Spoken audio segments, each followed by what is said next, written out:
Hi, hi. Hi, hi. How's it going, everyone? How y'all doing? I hope you're all doing well.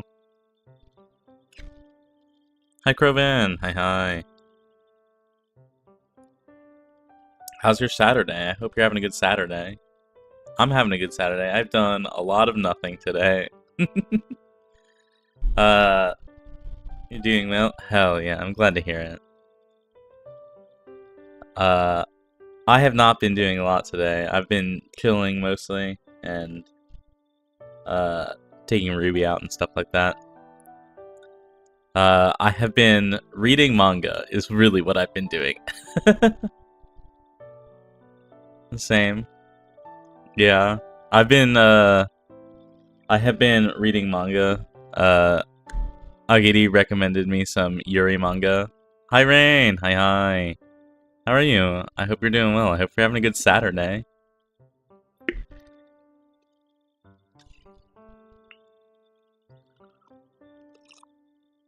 Uh, so I've been reading some Yuri. It's been great. I love it. Today's been okay. Well, okay is better than bad. So,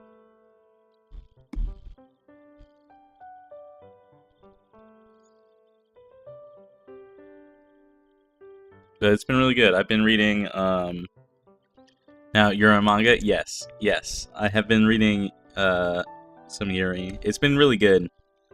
Uh, Today I spent most of today reading, The Guy She Was Interested Wasn't a Guy at All, uh, by Arai Sumiko, and it's very good. It's very, very good. Um, both of the main characters, Aya and, uh, Mitsuki, are very, very cute, especially with each other. I watched this new anime, Oji-san, in an isekai. He's now an Ojo-sama. Is it good? Is it interesting? It sounds pretty interesting. But I've been reading that. Sounds potentially transcoded. Yeah, it does. It's really fun. Okay. But yeah, I've been reading it's really fun. I wonder, it does sound potentially transcoded, really, for real, for real. But yeah, I've been reading The Guy She Was Interested Wasn't the Guy at All. Oh, the manga. It sort of is. One of the characters, Mitsuki, is very uh like very FTM coded.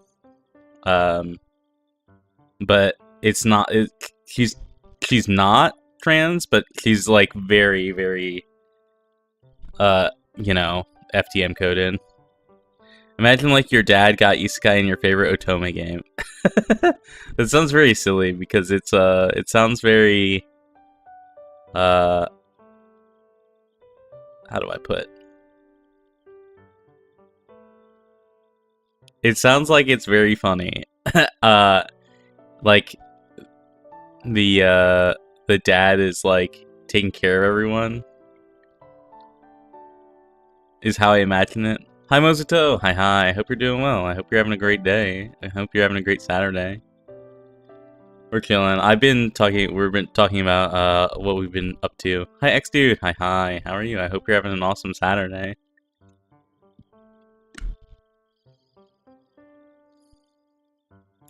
I have no work, I can watch your stream. Hell yeah. But like I was saying, I've been reading some Yuri yesterday and today. I'm doing awesome. Hell yeah. I've been reading The Guy She Was Interested Wasn't a Guy at All, and it's very, very good. Yuri? Yes, Yuri. But I also read Asumi-chan is interested in lesbian brothels, and that one's also very good. It's a bit it has some smut to it. Obviously it's about lesbian brothels. Uh but it's actually like super wholesome. It's like very, very wholesome and like about like sexual awakening and stuff like that. It's very, very good. They're both top tier. The guy she was interested wasn't a guy at all.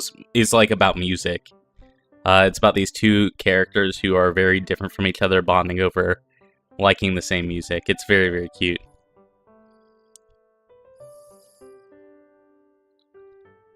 They like bond over like rock music. Asumi-chan is interested in lesbian brothels.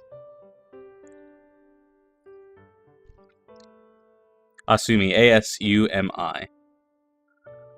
Yuri is good. It's the only gay I like. Hey, I'm a fan of all gay. It's so good. I love girls love. I like guys love. It's all good to me. I swing every direction, so all the directions are good for me.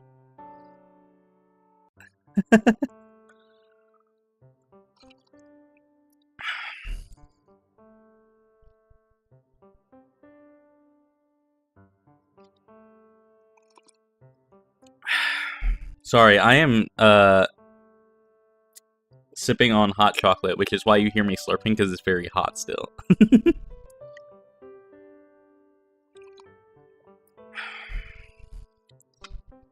I have like a lid to cover it to keep it warm.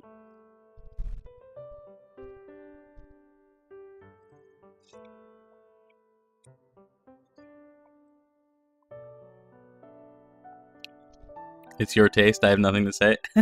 Yeah, everyone's got different tastes. For sure, for sure. But they're both very good. I like them both. I also read some Yuri a while ago that was very good. It was very, very cute. It's called That Time I Was Blackmailed by the Class's Green Tea Bitch. It's a very silly, but it's very wholesome. And there's like parenting. It's called what? That Time I Was Blackmailed by the Class's Green Tea Bitch. Also, hi Squish! Hi. How are you? I hope you're doing well. I hope you're having a good Saturday. But I was also talking about Squish, since you probably just got here. The guy who was interested wasn't a guy at all. And Asumi-chan is interested in lesbian brothels. Both very good Yuri mangas. They're all very good Yuri manga that I've been reading as of late.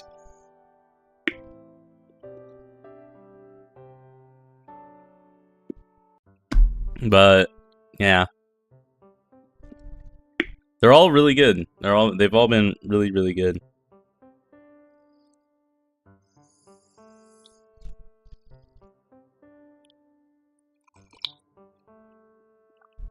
You guys read any good manga recently, or seen any good anime? I think Crovin mentioned one earlier.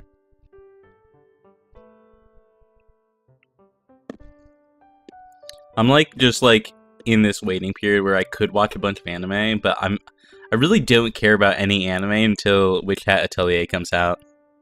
Been reading fanfics lately? Hell yeah.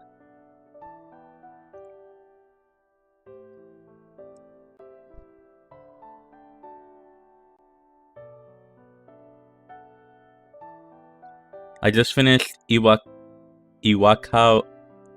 Keru like a few minutes ago. Oh, what is that? What is that about?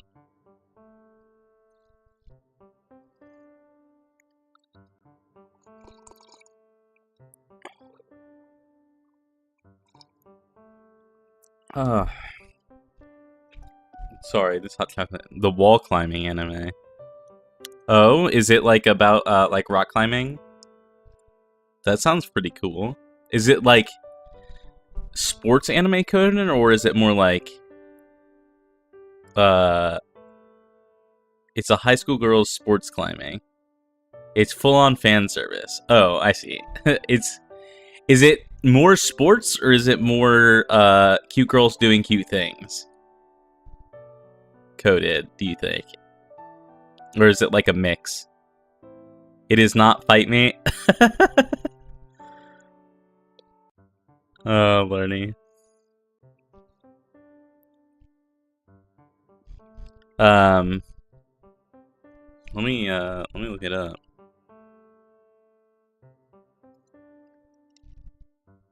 I have that ability.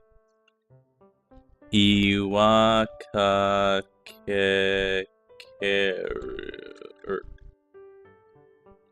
this one? Sports climbing girls.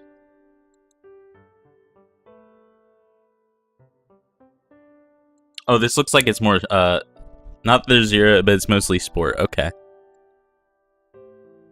It looks like it's more, sports coded than, like, cute girls doing cute things coded.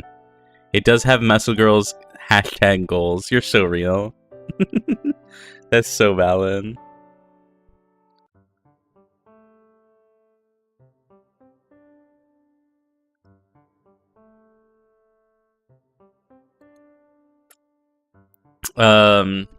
But yeah, today we're playing Elestrals Clash. So, we're playing Clash. Clash is, it's a closed beta test.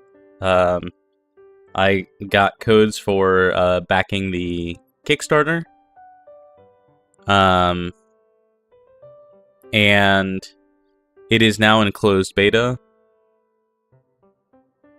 Do I wear braces? No. I do have a slight speech impediment that I've had for a long time, if that's what you're referring to. But it's not caused by anything, it's just a speech impediment.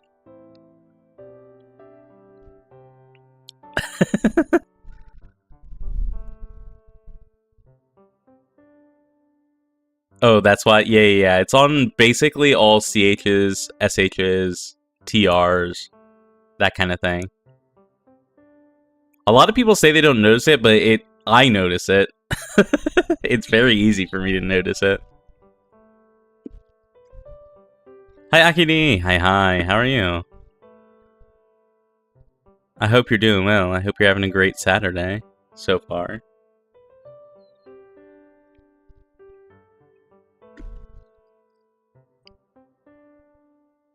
I got out of bed. Hell yeah. Congratulations. Or I guess, hell no, because being in bed is great.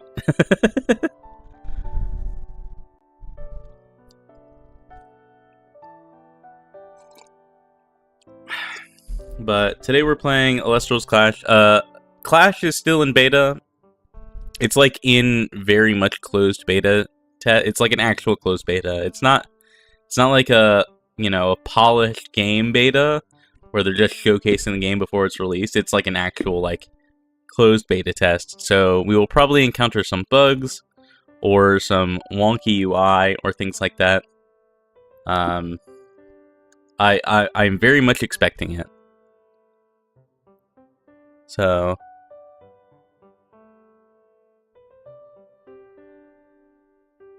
yeah. But I'll show how the game works and that kind of thing, and we can go from there. But did they invite you to play the beta, or is it open for everyone to try? It is not open. It is a closed beta test. To get the invite, the codes, you had to back the Kickstarter, which I did.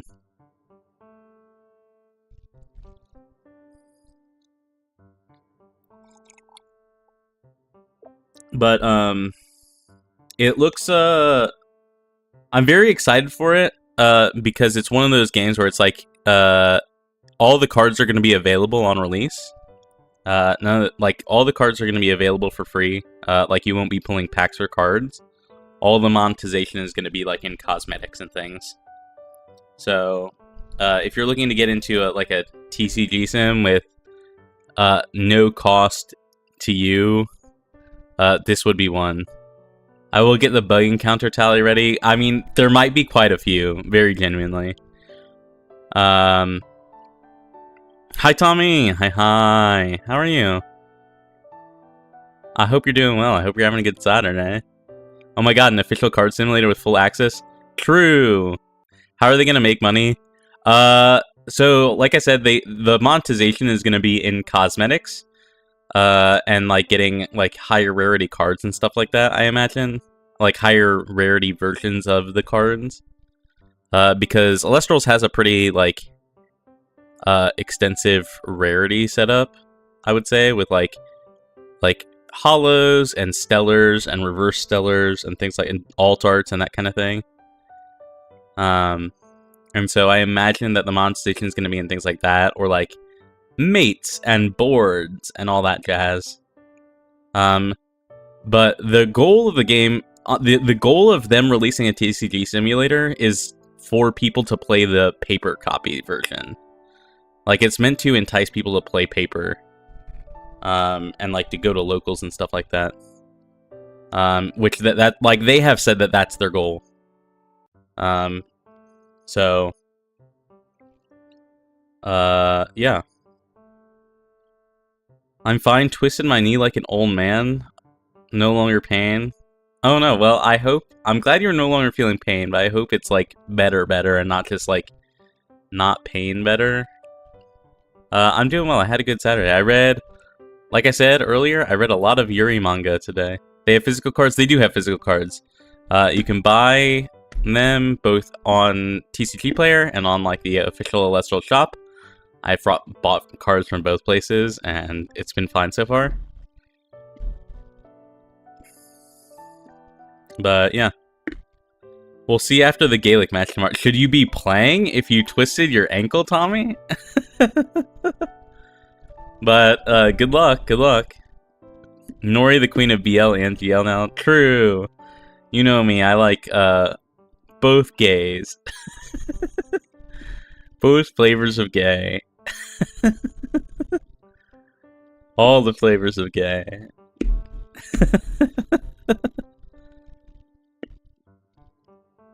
All gay is good gay.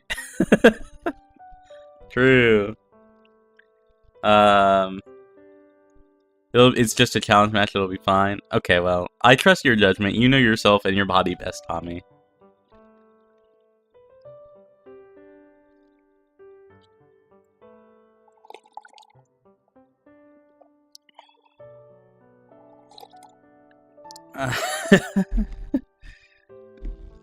Oh, lordy.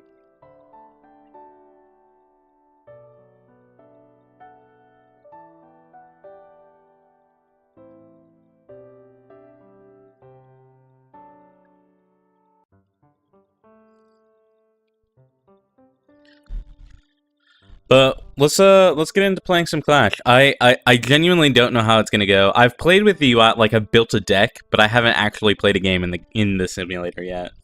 But it should be fine. Like I said, I'm expecting plenty of janky UI and stuff like that. So, give me 1 second. 1 second. I'm gonna be right back. Actually, give me like 30 seconds.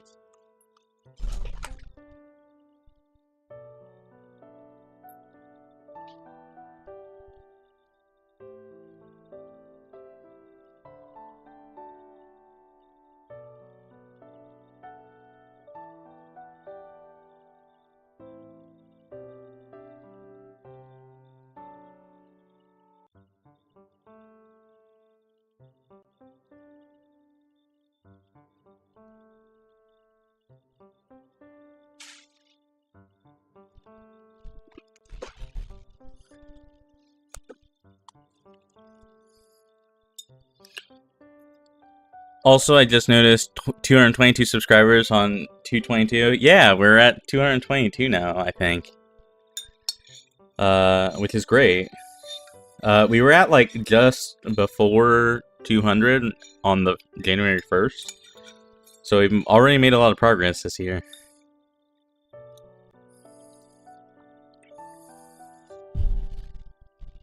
$222 on 222? True.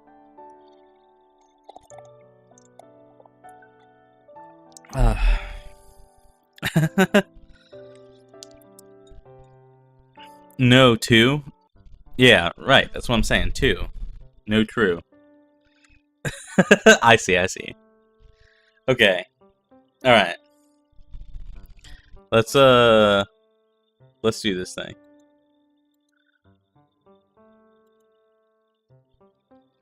Two? Yeah, we're Bree now. It's 223, but I'll just ride the hype. Oh, I see. Well, You are living in the future, Mozuto. Let's do this. Pre-mentioned true. Yeah, I mean, it do be too. Okay.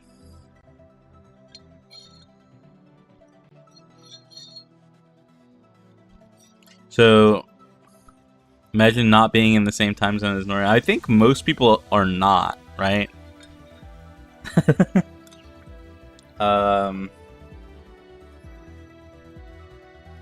Time zones are BS anyways.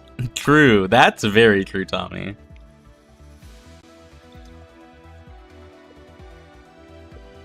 Time zones are annoying as fuck.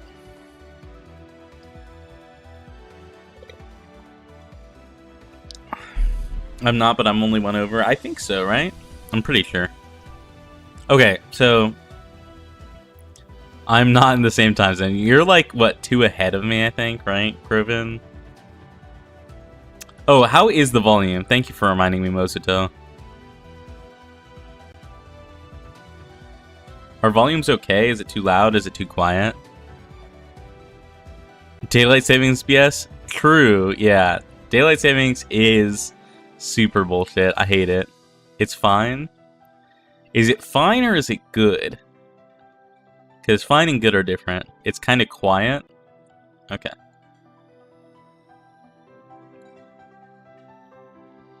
Game quiet. Alright, how's that? Is that better? I turn it up a little bit. If it's still too quiet, I can turn it up more.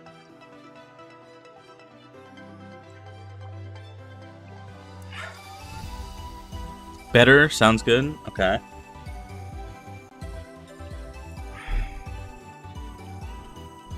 I finished my hot chocolate. That's good. Okay, better now, I guess. Okay.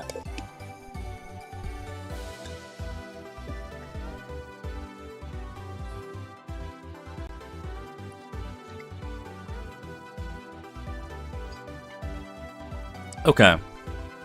So this is Ass Rabbit. This is Stellar Ass Rabbit. So the way the game, like the cards work, like they all have like an alt art version that is not all of them, but a lot of them do, that is stellar, and that those are the ones that like go for $200, $300. This is like the Stellar Ass Rabbit. Ass Rabbit. Yes, Ass Rabbit. Ass Rabbit. It's like the best card in the game. I cannot describe it any other way. It's one of the best cards in the game for sure. So not every card... So this is the UI. It's not great right now. Like the home screen has literally nothing on it.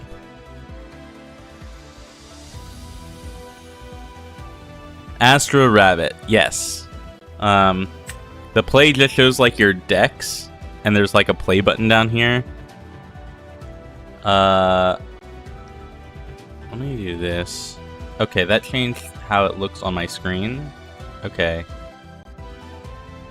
I went full screen, and it changed the resolution for you guys. Okay, how's that? There. Ass Rabbit, yeah. So, here's the play. Like, you can go into, like, a custom game. I think Lab is actually playing the game. And there's tutorials. I'm pretty sure the tutorials break if you don't adhere to what they say. But here's the deck builder. Like you can't decorate the deck builder in any way. But here's like the card list. These are all the cards that are currently in Clash. This is not all the cards that are in the game, period. There are more cards than this that are released. Like in the paper version, but they haven't coded them all in the game yet. And you can see that they're sorted by like element. So you have like generic cards that can be used in any element up here. Then you have earth. Then you have fire. Then you have water. And then you have thunder, wind, frost, solar, and lunar. Like, obviously, there's a lot of cards missing here. There are more than, 4 frost cards in the game, and more than 3 solar cards in the game. But this is Ass Rabbit. Can I zoom in? Right-clicking zooms in. This is Ass Rabbit. He's a 5, so for 1-drops, 5 is like the critical number. There are no 1-drops with a 6 stat. So, but when I was talking about stellars, like Ass Rabbit is like a bluish color, and like the stellar version of him is like black. So it's like alt arts like that. Where does it say? So yeah, here, let me get into it. So the way the game functions is you have a deck of 40 of these kind of cards. 5 is this game's 1900 attack base, pretty much, yeah. And each card has an attack, a defense, and then a spirit cost here in the middle. And then the effect text, and that kind of thing. Name, and that kind of thing. So, the way the game functions, you have a deck of 20 spirits like this. And that deck of spirits is your life total. And when you play cards, you have to use your spirits to cast them. So when you cast one of these, it costs 1 Thunder Spirit.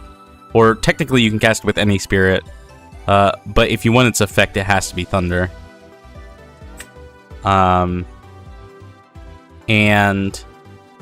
So basically playing cards costs life in this game. You have 20, so playing this card costs 1/20th of your life, right?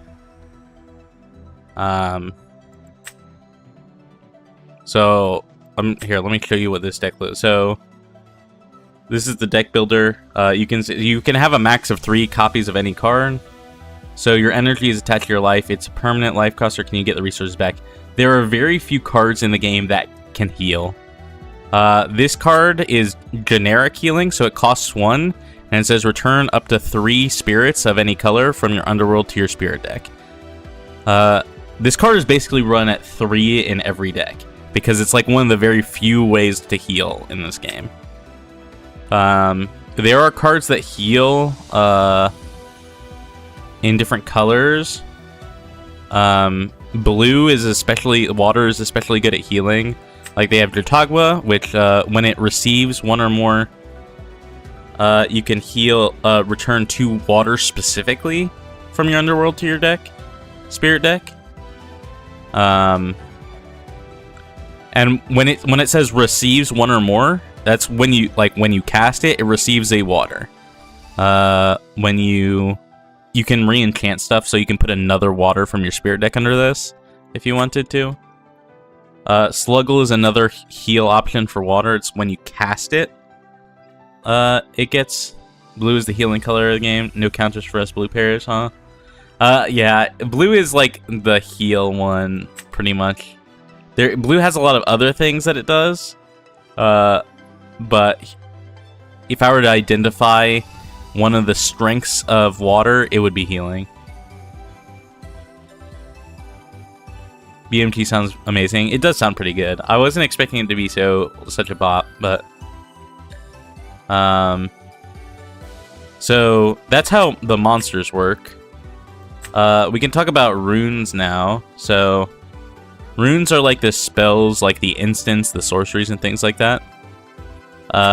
This symbol means it's an invoke rune, which means it's like a sorcery, basically, a spell card. Actually, it being specifically water makes sense. Yet there are some decks that have healing. Like Quackle is healing for thunder, but Quackle is worse than Dratagua. It's worse than like Sluggle, basically. But it's also like this is Thunder's like only healing card, whereas Water has options for healing. Right? It's stuff like that. Is Catarant in the game? This is Frost's healing card, but it's like once this guy's gone, he's easy to remove. He only has 1 defense. It's basically Dratogba, but Dratogba was a 1/4, which means it sticks around like longer, basically. So you can see that like the other elements have healing, but they are much they're harder to use. But this is an Invoke Rune. It's basically a sorcery or a normal spell if you're coming from Yu-Gi-Oh! Or sorcery if you're coming from Magic. You just cast it, it does its effect, and it goes away. This is a counter rune. It's effectively like a trap card in Yu-Gi-Oh! It's your back row. It's a card that you set, that you have to set, and it has to go past your opponent's turn before you can cast it. Let me find the stadiums. Is Atlantis here? This is a stadium rune. It's effectively a field spell if you're coming from Yu-Gi-Oh! All of the stadium runes in the game so far have the same effect, which is Elestrals get +1/+1 for the stadium's element, enchanting them. And there can only be 1 stadium on the field at a time, and they affect both players. So if you play Atlantis, for example, and your opponent plays Mount Olympus, then your Atlantis will go away, right? There are like what they effectively call stadium wars, which is like whoever has control over, like, you can build your deck in such a way to like have your stadium up. So Island of Aeolia is wins. It's the old field spell rule. Yes, exactly, correct. It's the old field spell rule if you're coming from Yu-Gi-Oh! When can we get Nori to play Pokemon TCG? That's a great question. I've not tried the Pokemon TCG, but I think this is similar. So one of the things that is different about this game than Yu-Gi-Oh! But is similar to Pokemon is that you can like essentially evolve your guys. They call them ascending. So if you have a 1-drop, right, you can cast your 2-drop over top of it. You cannot just play the 2-drops for free. You actually have to like enchant from your spirit deck the extra spirit and use your other guy. So like you have to ascend your 2-drops on top of your 1-drops. What about Runeterra? I thought Runeterra closed down, right? Didn't it get shut down?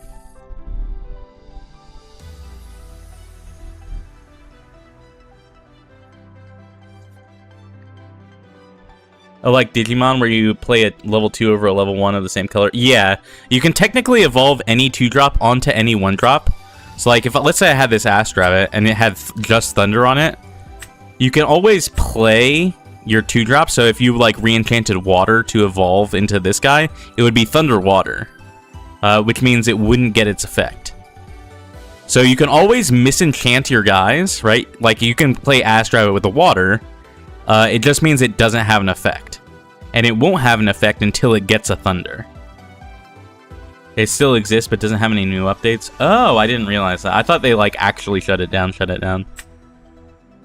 So you can always cast your guys, provided you have the spirits for it. They just will not. There are cases where, like, you actually want to misenchant your guys. So, like, Necrof, for example. Necrof is a 5/1. So he's a really, really good attacker, because 5 is like the biggest stat for a 1-drop, right?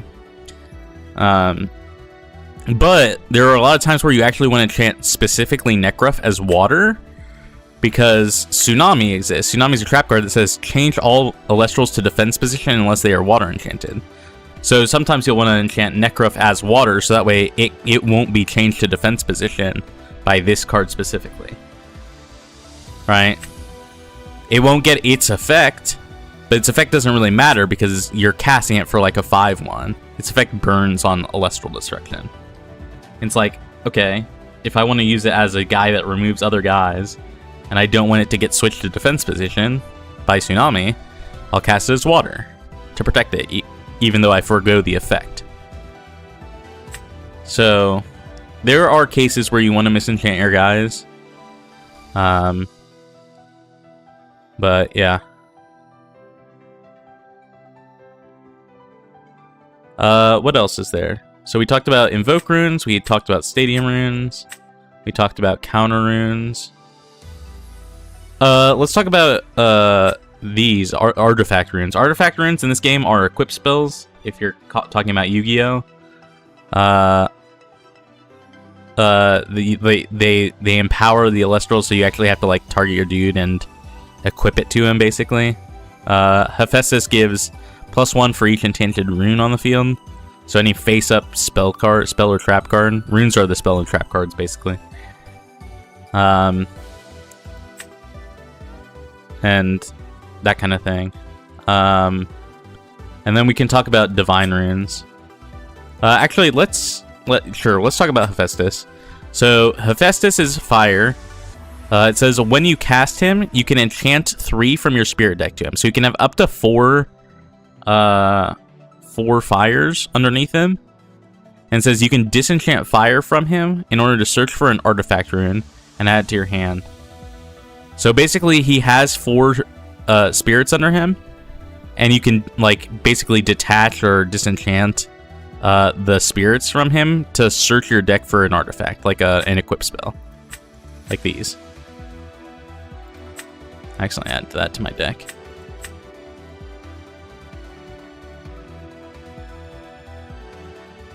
And know that combat is closer to Yu-Gi-Oh. So one of the things that's actually different from Yu-Gi-Oh, it's very similar. The combat's similar to Yu-Gi-Oh, but it's actually like kind of different because you don't actually do damage.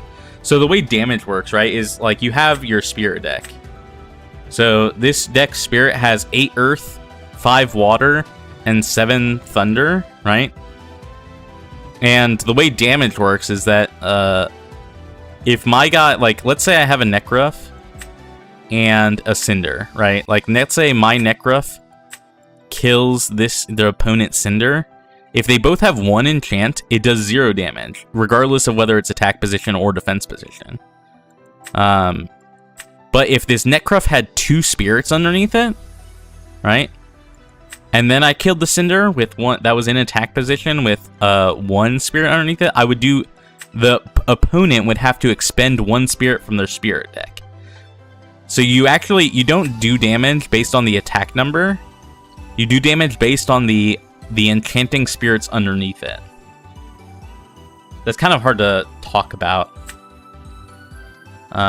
without showing you, but can I go to like a tutorial? I don't know what any of these tutorials do. You're in a very tough situation. Use runes and normal actions to defeat your opponent. Shield of Helios is a counter rune. It needs to be set face down first. Okay.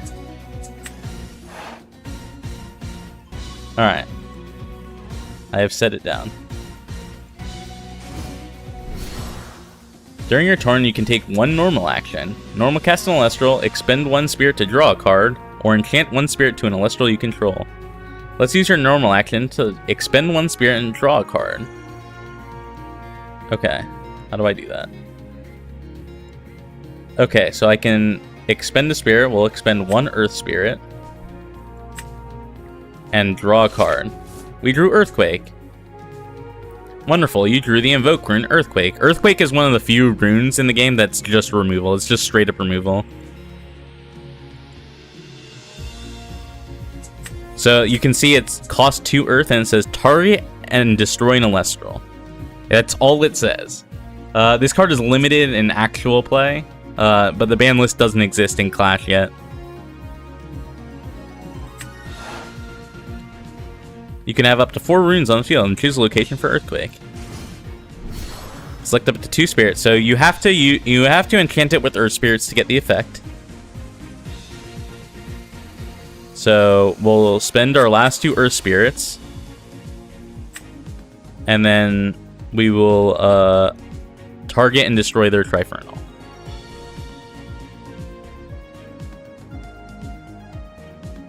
Nice. We have done it.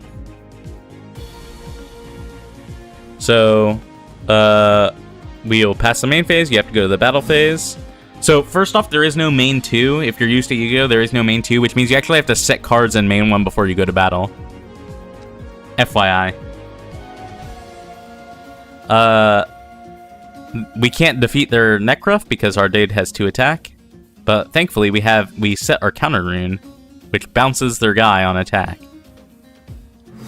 They have no spirits left in Spirit Deck, so if we damage them, they will die. Perfect, now you can cast your counter rune and remove the attacker. As with any other cast, you'll need 2 spirits to enchant it and then expend for the effect. Okay. How do I...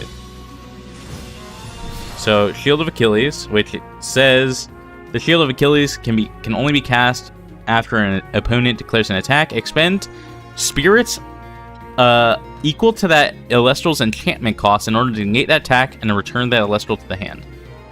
So, this Necruff is enchanted with 1 spirit, so we expend 1 to play the card, and then we have to expend another 1 to get the effect, to bounce it. So that will bounce the Necruff, and we will go to the end phase. So it's our turn. We drew nothing. And then we can... Technically, we could enchant the Ass Rabbit to get its effect again, but we're not going to bother with that. Battle phase. We'll attack them, forcing them to expend when they have no spirits, and then we will win the game. So, our Ass Rabbit had 1, so if we attack, we deal 1 damage, but they have no spirits left, so that's how you win. You can technically play the game if you have no spirits, but when you have to expend, when you have no spirits, that's when you lose.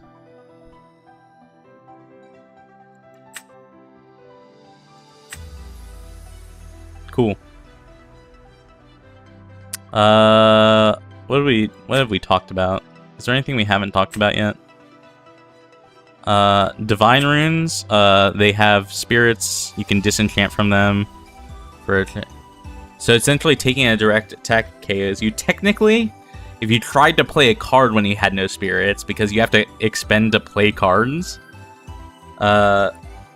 yeah. Like, if you had like a 15 attack guy who could never be touched by anything, and no spirits in deck, technically you can still keep playing, right? As long as they don't attack you, or force you to play anything, or force you to burn. If you just had a dude who was just like indestructible forever, and had like such a high attack number that your opponent couldn't get over it, then like you would win. You could win on 0 spirits. Just by like having a big dude. But the chances of that happening are very little, because there are burn cards in this game. Wind has a bunch of burn cards. So like, you can Nexus up to 2 wind. Well, when you do, an opponent must expend... Like, your opponent must expend this, means you're burning them for that much. It's similar to rules of decking out, pretty much, yeah. Wind has burn, not solar. No, solar's like main stuff is foretell, which is about like putting cards on the top of your deck and then like excavating them. Nexus is a unique mechanic to this game. So like if you have a card that already has spirits underneath it, why is solar the blue of this game? I don't know, dude. I have no idea. That's just how they did it. But you're right. It is kind of like the blue. It's sort of the blue. It's not necessarily like cast. Well, I mean, it is kind of casting from the top of your deck, but sort of. Solar's also not very good, unfortunately. So, like, when you cast a Divine Rune, you enchant it with up to different amount of spirits. So this one will have 5 spirits. And let's say you have this card. It says you can Nexus up to 2 spirits. That means moving 1 spirit from somewhere that's already on your field to another card that's already on your field.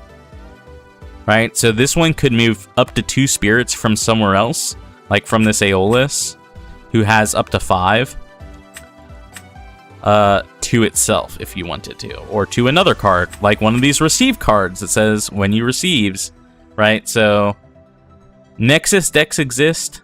where you basically plan on planting like a divine rune or something, or a 2-drop or something, and then you use Nexus cards to move the spirits around and get like the receive effects off.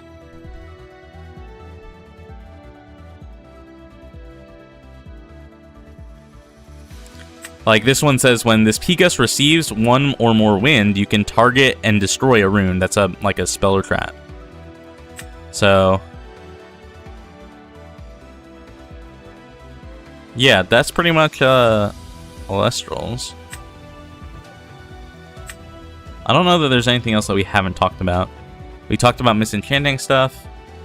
We talked about the different types of runes. We'll talk about my deck.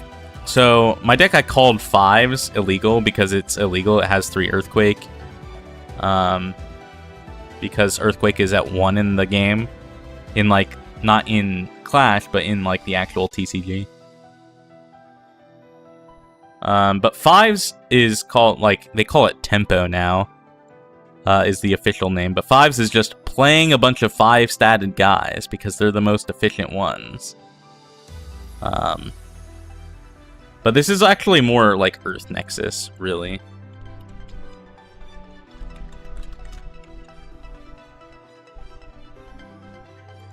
Because I'm playing the Earth Nexus card. So Earth Nexus is like Equilinx. It says you can Nexus up to 2. When you do, target and destroy a rune. Mudley is when it receives 1 or more Earth, you can change the position of an Elestral. And then you're playing like Viscerus, which is like the Earth-like beater guy. When he destroys an Elestral, he can special cast another one from your deck.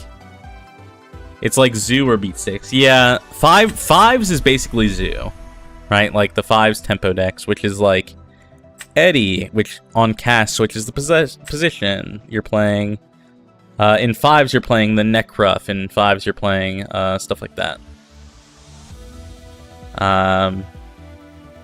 So this is my boy. I love Schnark. I would be playing a Schnark deck, but Draking isn't in the game. They only have like the little version, which is Drak Kid.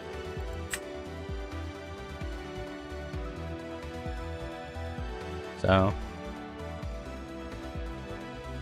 all right, let's see if we can find a game. I don't know how many people are playing right now because there aren't that many people in the closed beta, so it might be hard to find a game actually. Or not. Oh, wait, no, this is finding an opponent. Okay. I have no idea if we're ever going to find anyone, is the unfortunate reality.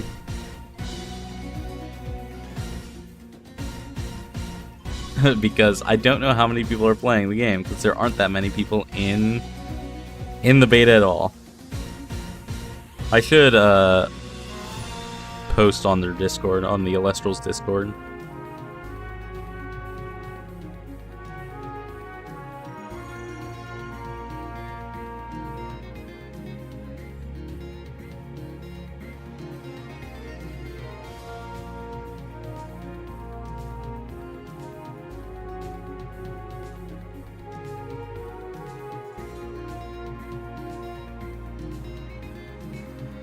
I love that estimates 1 minute. I have no idea if that's just a placeholder or not, is the thing.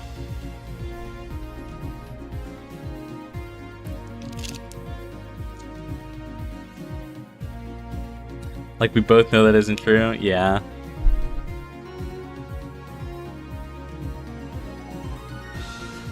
I love the artwork in this game. The artwork is very good.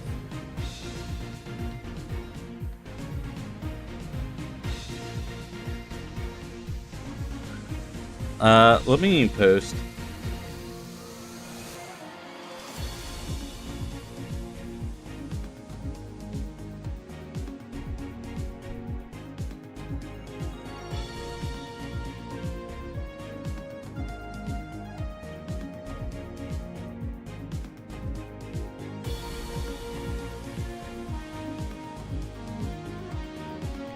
Oh, we found someone. Okay, nice.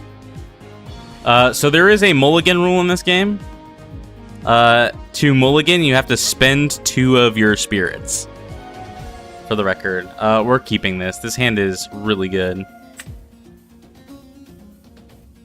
We're going first, though. We don't really have anything to develop going first. Could maybe play the Galaxy. Mulligan costs life. That's new. Yeah. Technically, you can mulligan an infinite amount of times. We have the Demeter. Let's Elestric and grab the Zeus. So, Demeter and Zeus are the 2 divine runes that do battle stuff. So, like, this one gives +3/+3. Zeus gives -3/-3. Let's cast Elestric. Cast an attackman.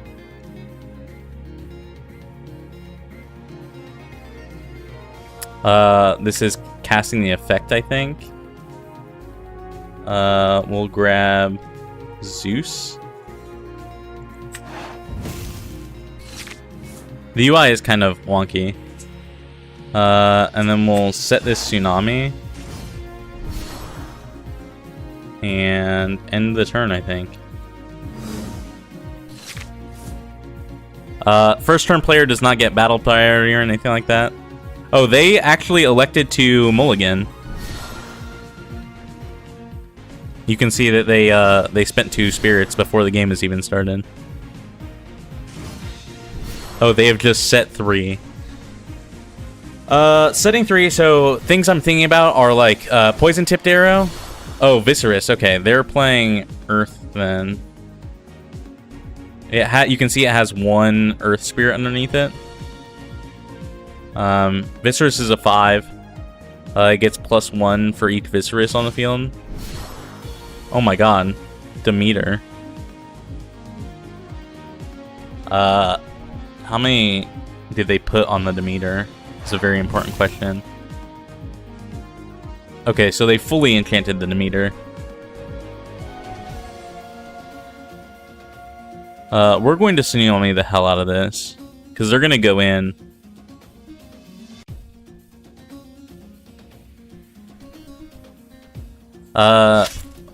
Wait, what? Why didn't I get a chance to Tsunami?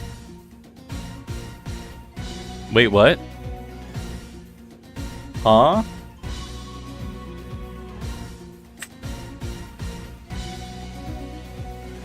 Was there something I missed? I didn't click anything. I didn't pass anything. Is there like a toggle option that I need? 1 second. That's actually really bad.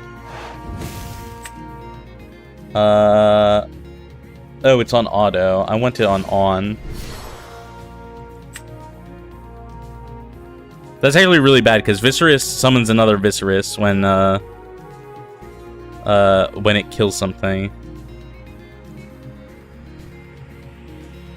I still should have gotten the prompt for triggering Tsunami. Even though it was on only opponent actions.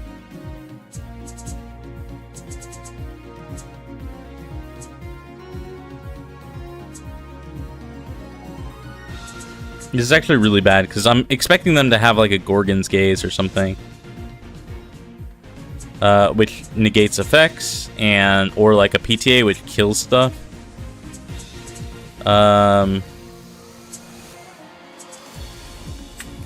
Let me cast this Galaxy.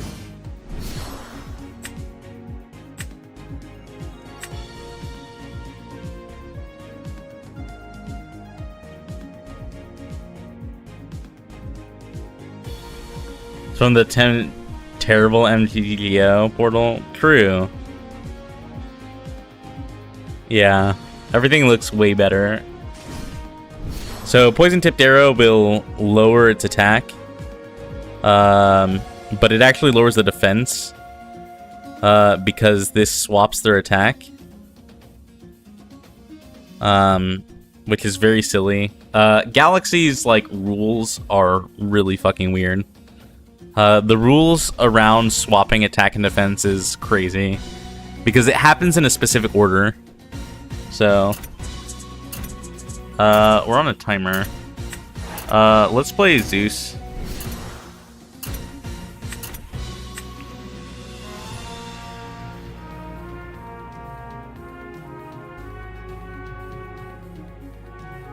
I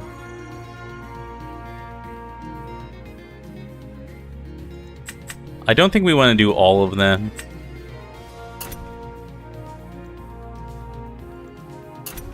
How do I use the effect of Zeus?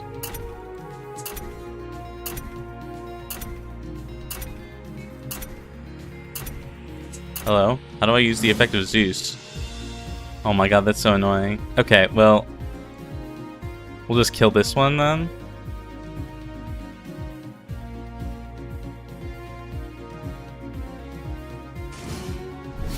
Altar of Stars. So that means they're nexusing and changing the battle position.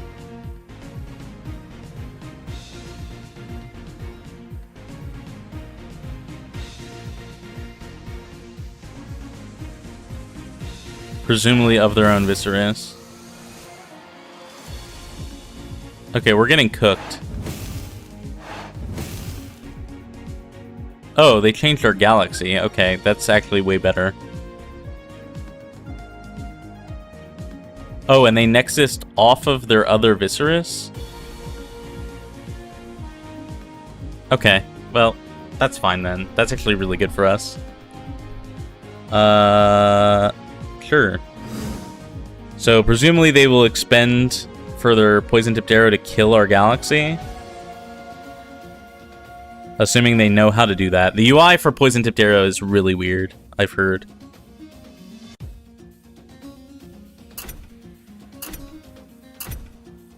There's supposed to be like a 1 in the bottom left. Okay, so they didn't do it, or they didn't know how to do it. Which is very funny. People not knowing how Poison Arrow worked because the UI is really bad for it right now, because it's in beta, is very funny to me.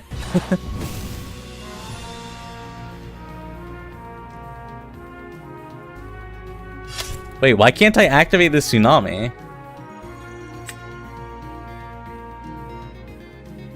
Let me do this. Maybe that's what I want.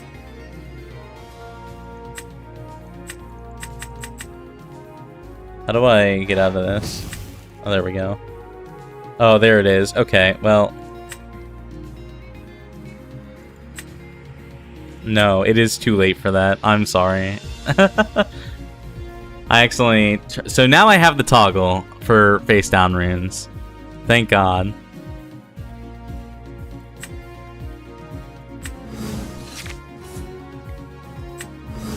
Oh, Eddie here is actually really good.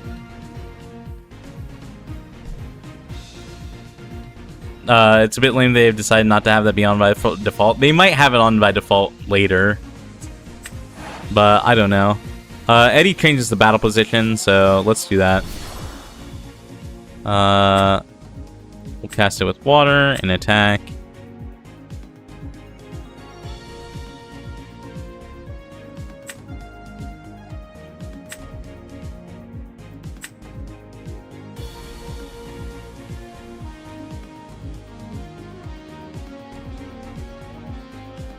So I think they're probably thinking about Gorgon's Gaze here, which negates the effect, because right now we're going to change their guy to defense mode. Oh, it's another PTA. That's fine. That's fine. We'll still change this to defense mode. Can I use the Zeus now? So I'll use the Zeus to lower their guy.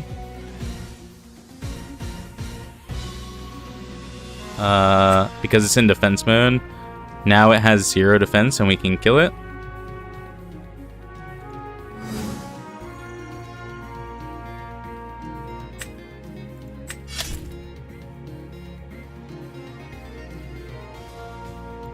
Alright. So we're ahead on life as well, so I think we're in a good spot. So during the end phase, they should be able to pay out the PTA, but I don't know that they know how. Yeah, they don't. Okay. I can't wait to see what the PTA UI looks like. So they've set another back row. Can I turn this off? Okay, now I have the toggle available. So Ambro, that means they can heal, so it pays 1 to heal. They paid Earth. They're probably playing a very similar deck to me. So they've returned a 2 Terratlas and a Zaptor. That's 2 Earth and a Thunder.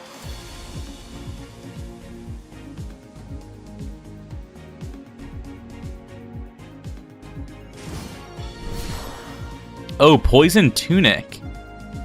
What does this do? Elestral gets -2 when it is destroyed in battle. I have to burn 2. Okay. That's fine. Let's do this. We can kind of go in on Equilinx and Demeter. And pop their Demeter. We could also pop their Poison Tunic. It doesn't really matter. Really, I should pop their back row. So, let's do that. We'll do this. So, the Equilinx will have spirits. I wonder if they're thinking about Gorgon's Gaze here. To negate its effects. Because if we get a Equilinx off, yeah, they are. Okay, so Gorgon's Gaze means it can't attack. Oh wait, what? Are they targeting the Eddy? That can't be right. Huh?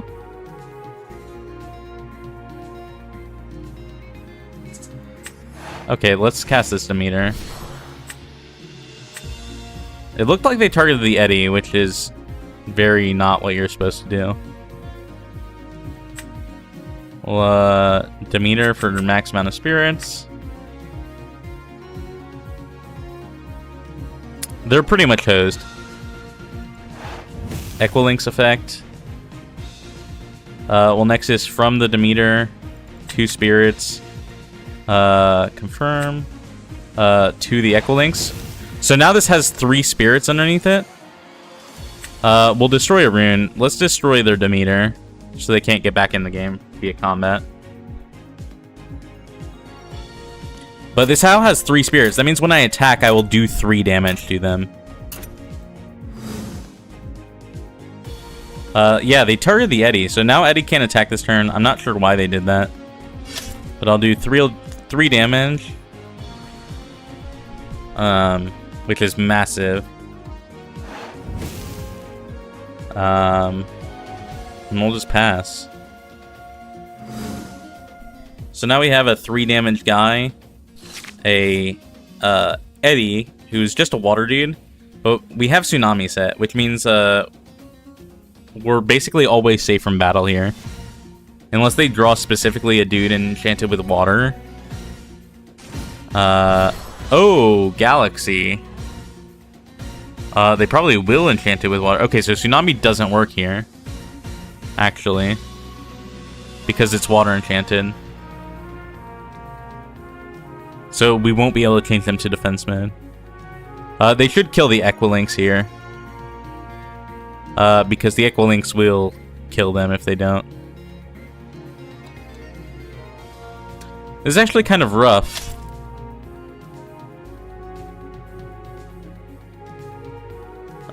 We didn't take damage because we had more enchanting spirits than them, for the record. They only had 1, and we had 3. So we didn't actually take damage from that, even though they killed our guy.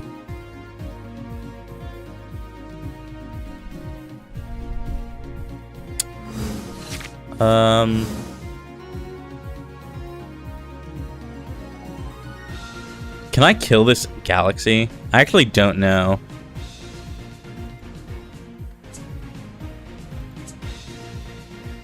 So this will change their attack and defense, so this will lower them to 3, a 3-2, right? A 2-0. God, I have no idea how Galaxy works with stat changes. And then this, we'll use Demeter to buff our guy. So it should be, what, a 3 something? A 4-5. We'll set this Gorgon's Gaze. And then go to battle.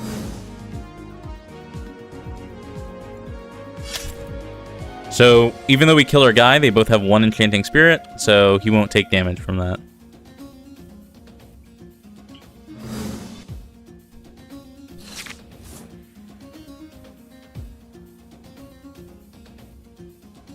We can effectively do that play one more time by either buffing them or whatever. So we definitely want to Gorgons that. Oh no, did I get it off? I don't want them to get their action. I don't think I got it off. I forgot to toggle back on. Yeah, they added Demeanor. That's too bad. That's fine though.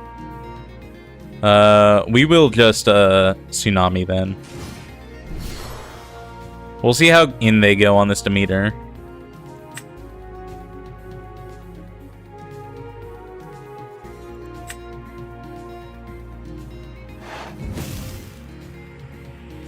So they did 2?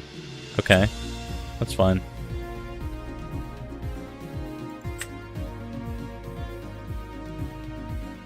So here we Tsunami. This will change our guy to defense mode and they won't be able to attack.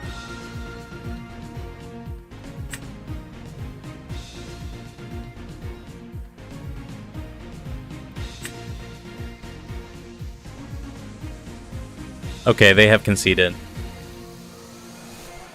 Cool. Alright. Hell yeah.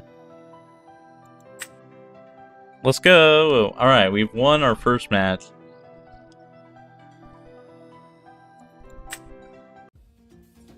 Alright. That was not too bad. That actually went pretty well. The UI is still a bit weird, but okay, we're playing the same guy. Shockingly enough, there are not many people playing. We'll still keep this hand. This hand's not very good. But it has dudes, which is good. We're going second.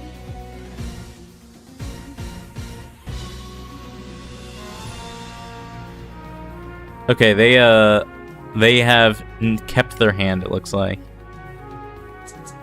We'll get to see the Poison Tipped Arrow UI, at least this game, which is good. Because it is apparently very confusing.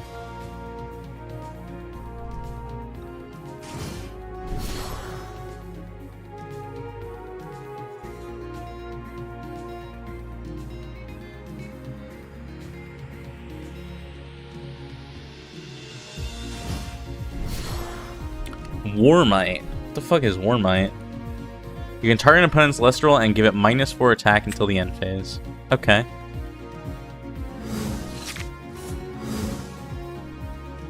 I mean, let's just...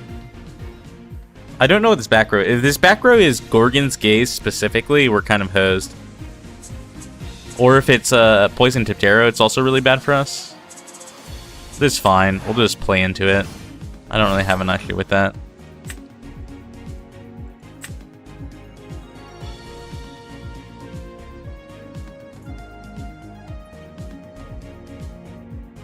I actually should not have cast it with water.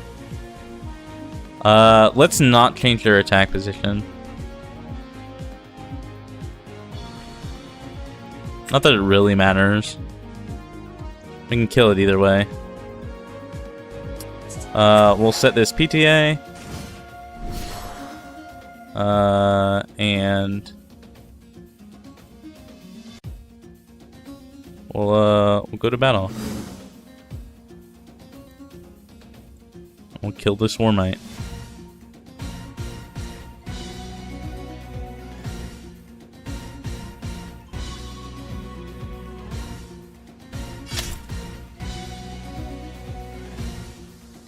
Neat, we have killed this Warmite. Alright. There are 4 zones in Elestrals, I haven't mentioned that. But there's 4 zones for each. Oh, whoops, I did not mean to do that. It's giving me the option to like pass all the phases now, which is very interesting. Probably because we have a back row, but we can't actually cast the back row. Wonder what that's about. At least like passing stuff is good. Eruption. An opponent must make... So this burns us. That's all it does. It just burns us. Let's do... We have water in hand. Let's do 2 thunder and an earth. It looks like you have interrupts in the bottom right-ish. You mean this? Like this back row? Like it does, but we have interrupts on. We do have interrupts on, yes. But it's not automatic for... It should only do it when we, like, there's no actual, like, instance in this game. It should only do, like this. Pass chain? Can I not PTA this? Okay, I can. See, like, it pops up when I actually can cast the can cast it. You know, there's no... So, we'll cast PTA. So, another thing about runes is that you can actually cast them from your guys. So, I can expend off of my guy to cast this rune. I won't, though.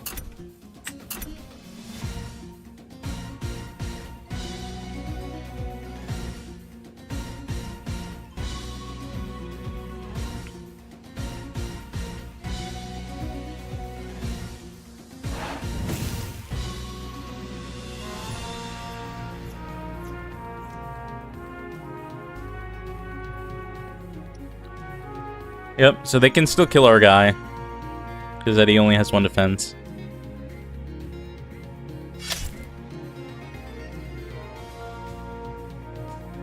Okay, so this one is should be how we pay out the PTA.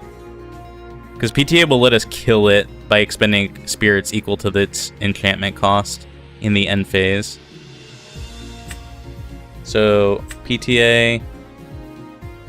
we'll expend a thunder. And this guy should die.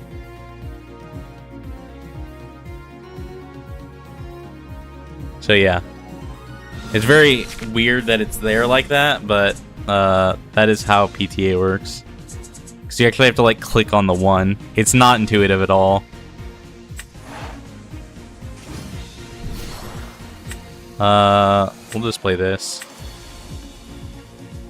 Just to have a guy on board.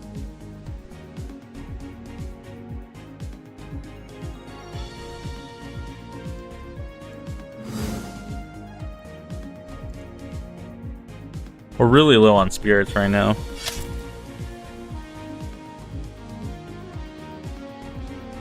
But we have Ambro in hand, so it should be okay.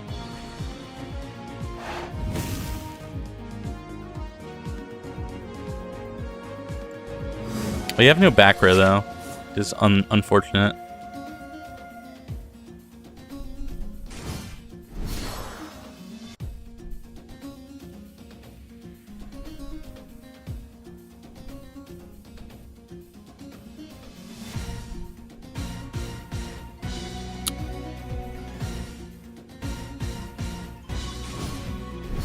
Oh, Sluggle. Okay, so they cast Sluggle in defense mode.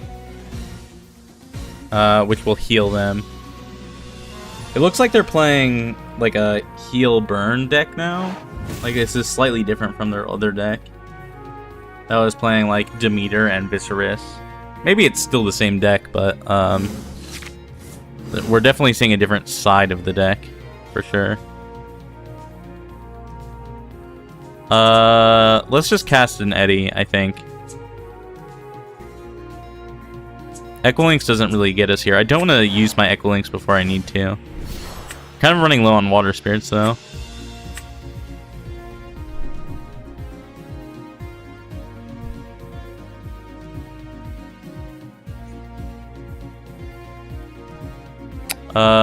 Let's not activate the Eddie effect because that way they can chain Gorgon's Gaze to it to negate us. Yeah.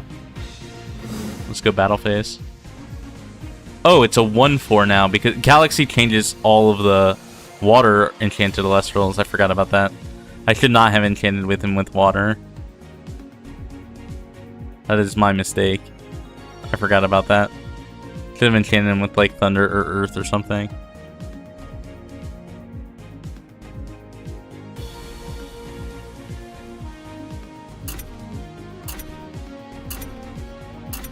So if they do something to stop this attack, they can actually use their, like, enchant.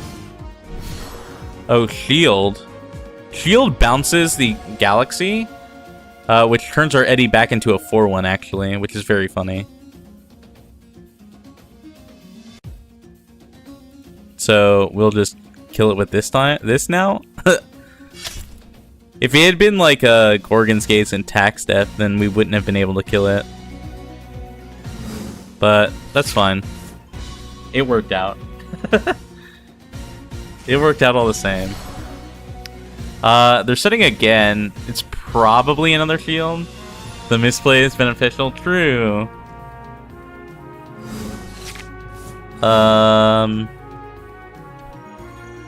Let's run out an Equilinx, I think. Or should we play another Eddie? I do want to keep playing guys, is the thing.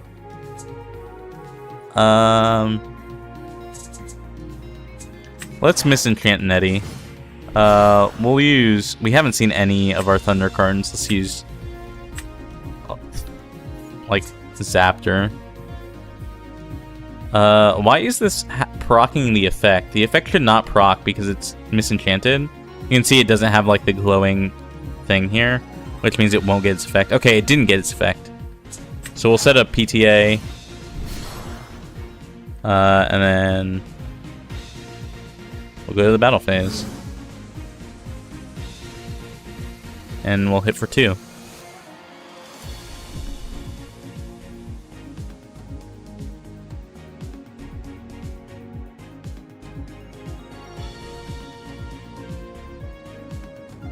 Oh. I keep forgetting to, like, pass response.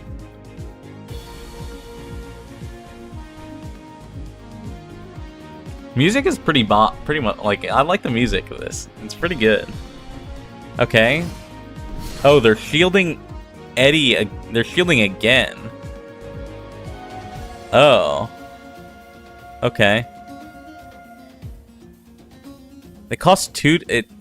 I don't know. I don't think I would shield here. Because it costs 2 to shield.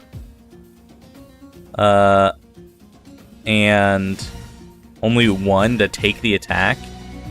The difference is that we don't have the guy on the field anymore, which I guess is sort of removal. But I'll just cast it again next turn. So I'm not so sure that shielding is the right call. I think. It's tough to say. Because I will have to spend my normal action casting Eddie again. And it gets the spear off the board. So it's sort of beneficial. They're like running low on guys though. Like they haven't drawn a guy. I'm surprised they haven't elected to expend a draw. Maybe they don't know that the feature exists. Oh, a Foamy. Foamy is when it's destroyed in battle. You can special cast a 1-drop from a 1 water from your deck.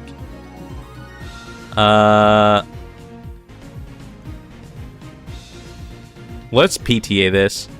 Because if we PTA, that means they'll have to crash if they want the effect. Because otherwise we'll pop it with a PTA instead of...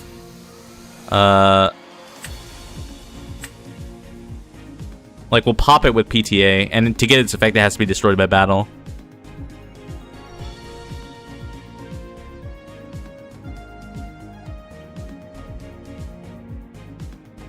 So there's the PTA effect.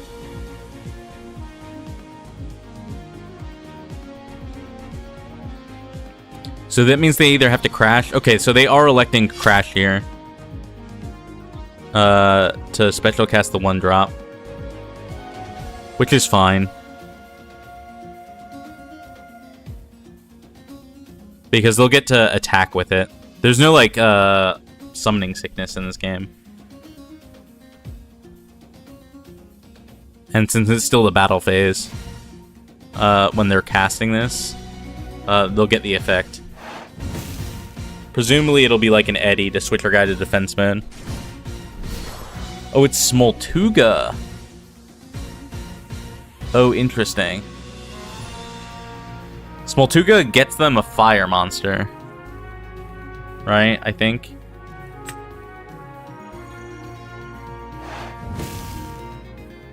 Yeah, they're getting a Necruff. It is water enchanted, so we can switch. Oh, Gorgon's Gaze is really good here, actually. So it'll prevent the Necruff from attacking. We can actually cast this Galaxy like free sale.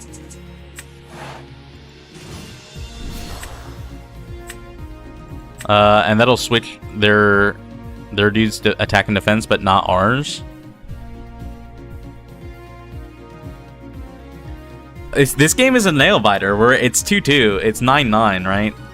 Like, we have plays. Like, we're ahead for sure. But it's relatively close, which is what I like about Elestrals. Most games are actually like relatively close. The games are slow. They're back and forth, right? They have a lot of back and forth. So I'm a fan. We'll go Eddie in.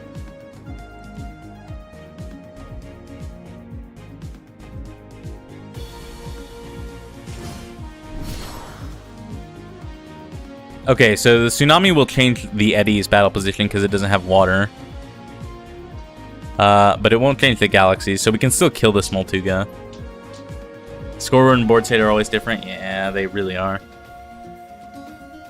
That's fine. We'll just kill it anyways.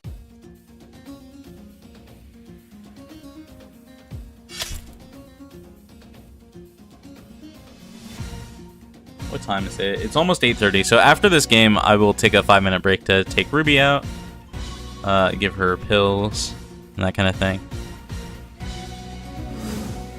So we know they have Necruff in hand. Skip. We're always skipping that. We don't want to negate our own dude's effects. They're playing a back row. It's probably another Tsunami, I would imagine. We still have a Water Spirit, so we can actually change their... let's not... What did they enchant this with? They did enchant it with fire, so they would burn us if they killed our Eddie. Let's activate this. We'll pay to Zaptor.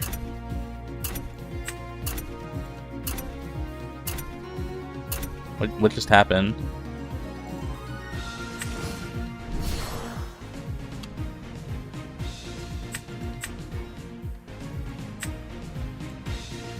Oh, okay. I'm guessing that was like a minor bug or something. So this will prevent them from attacking.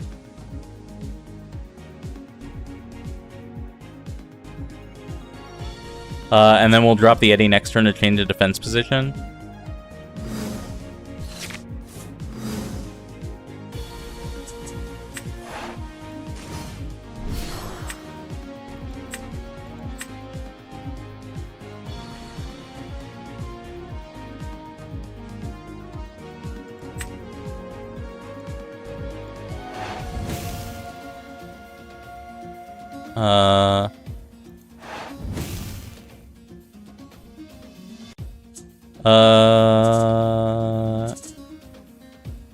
We could Ambro here.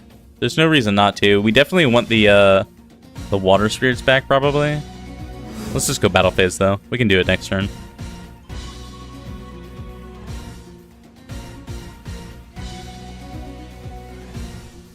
I probably should have attacked with the Galaxy. But, whatever.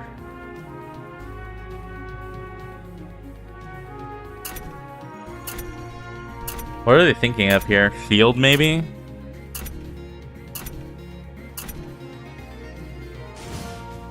Wow, it is shield. It's the third shield.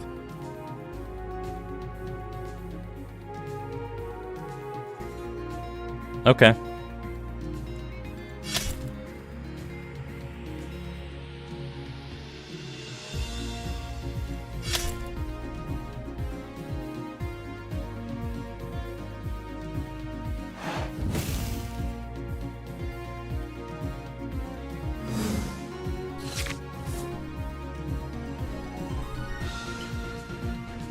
We actually really should Ambro.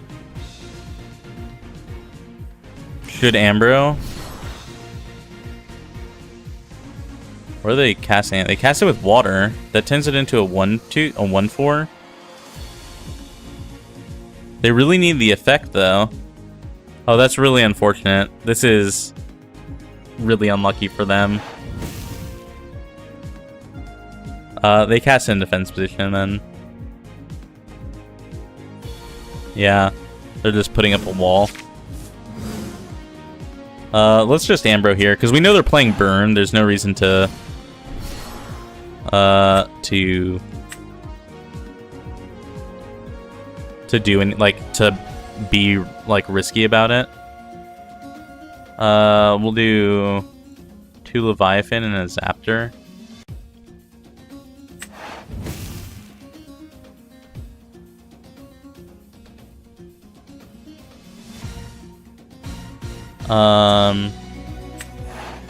Let's just run out this Elechick.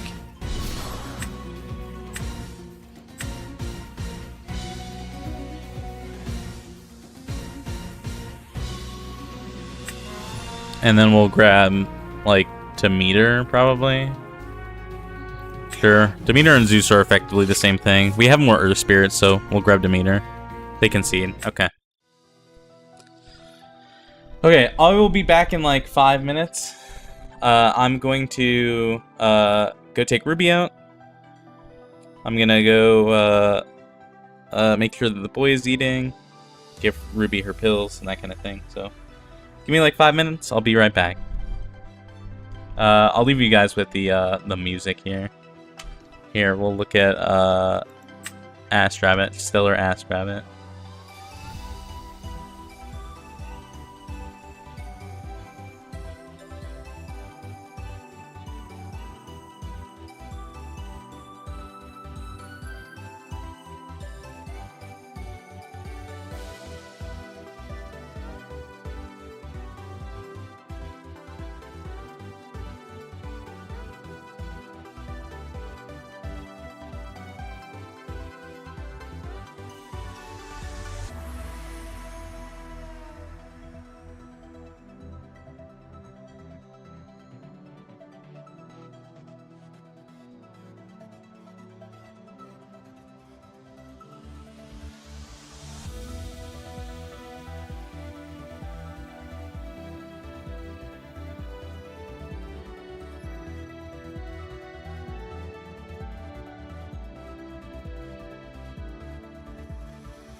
Hi, hi. Hi, hi. I have returned.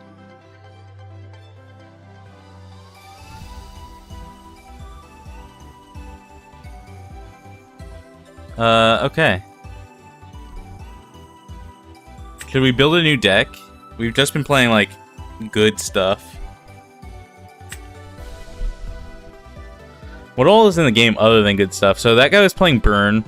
It's very funny. Drataya is in the game. This card is banned. Which is very funny. Because this card is banned. Ambrosia is the heal spell. So you always want to play 3 of this card. And this card says when you play it, you draw 2 cards. Which is very funny. This card is literally banned.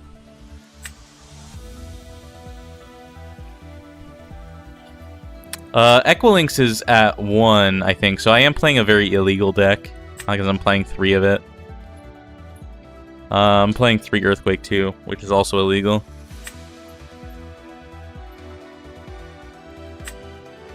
Is Cyanexer in the game? It is. So that guy was playing Burn with, like, Eruption and stuff.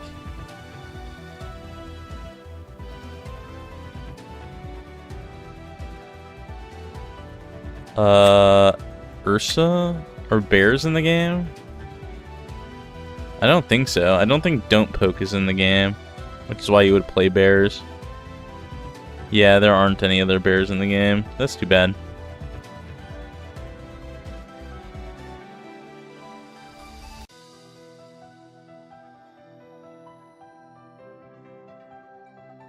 Sparkit's not in the game, right? Okay.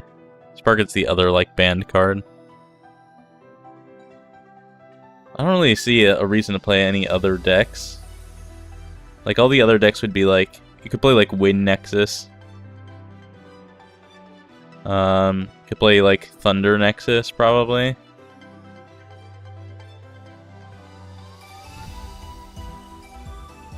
You can play, like, Rockin' Off Hard Place and, like, Kerbis and stuff, but I don't really see a reason to. Like, I would play, like, Snark with that, but I would want to play it with Drakking. And Drakid is only in the game. Drakking, it's not. Let's just keep playing. I wonder if that person is still, like, online. Oh, we got a different person. Okay. We're definitely keeping this hand. Mudlet is when it receives Earth. Like, this Nexus is Earth to pop. This one receives Earth to change position.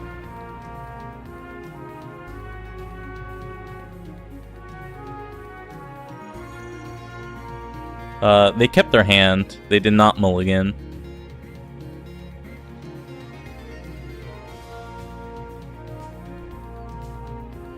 Ooh, more than 2 people online? Yeah, I know, right? Oh, they're playing Rummagem. Let's see if they get, whatever it's called, Stoke the Forge, I think? Right? Is that right? No, that's Rummacold that gets that. I have no idea what Rummagem does.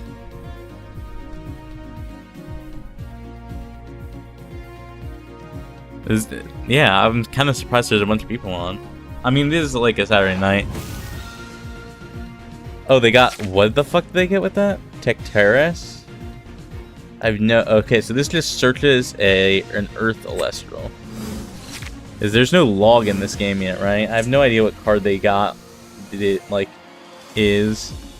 Yeah, it looks like there's no log in the game yet. We'll just set PTA, set shield.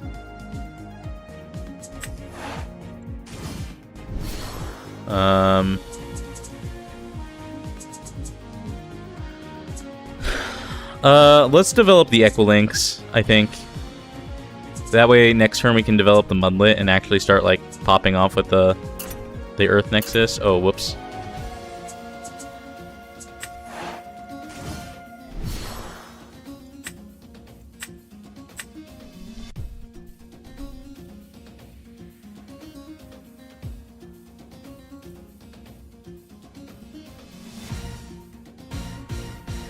Yeah. Let's do it.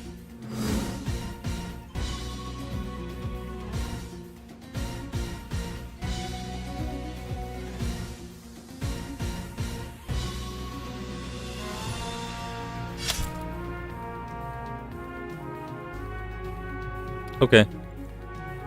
So we have protection for the Echolinks. The Echolinks should, unless they have like literally Earthquake in hand, the Echolink should stay on the board.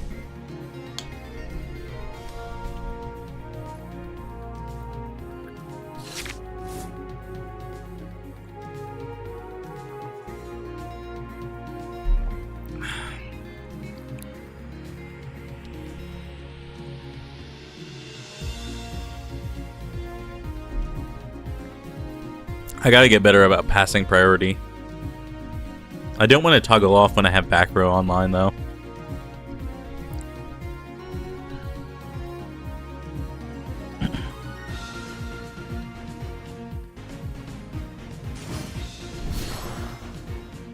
Mustation. Mustation is effectively a 5. It's actually a 6 because it gets +2 for each earth underneath it.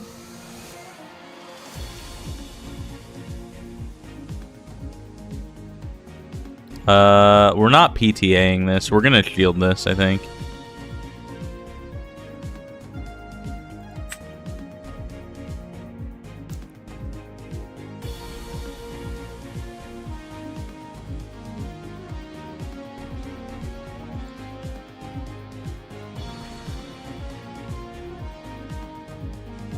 Yeah, let's shield this. Maybe this is wrong, because we could just kill it with the Mundlet next turn anyways. What? Confirm.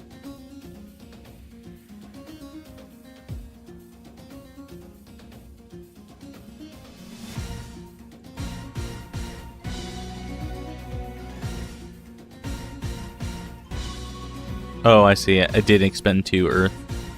I probably could have paid that with Thunder.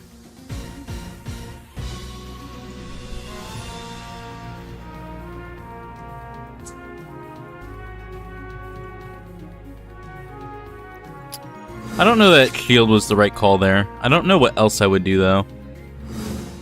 Because PTA, they would have just crashed anyways, probably.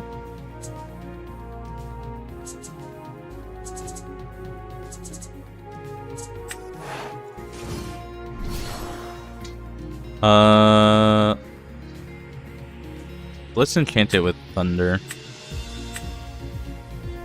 We don't need the effect.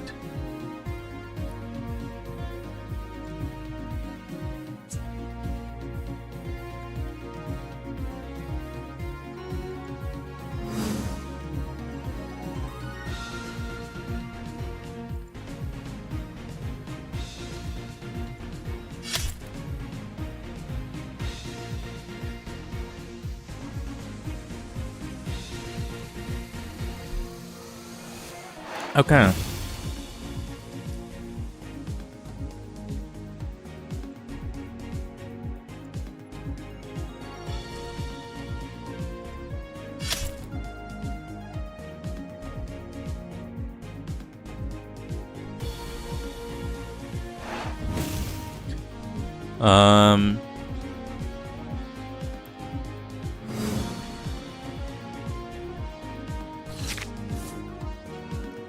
I wonder if they're gonna just run out the Mustation again. Because we'll be able to kill it no matter what, because it switches to defense mode after it attacks. So if they kill something, we'll be able to kill it with, like, on board. So Mustation doesn't really contest the board. So, I don't know. Oh, resting. Resting contests the board. That means that it's just a pop. Yep. Okay. Resting is also removable. It's also limited. For the record. It's like, sort of Earthquake. That can be played with any spirit. It reads, Oh, they're running out an Elechick this time. I wonder if they crash here.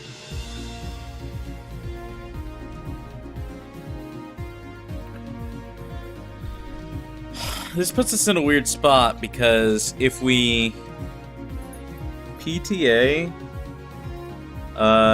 if they get Demeter or Zeus, no, we don't PTA this. They'll still be able to kill us because they'll be able to either put us at 1 or put themselves to 3, depending on which one they get.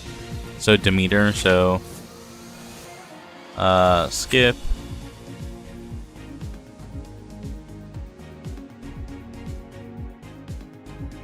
So it doesn't matter either way. Like, they'll still be able to kill us regardless. So they cast the Demeter, which makes sense.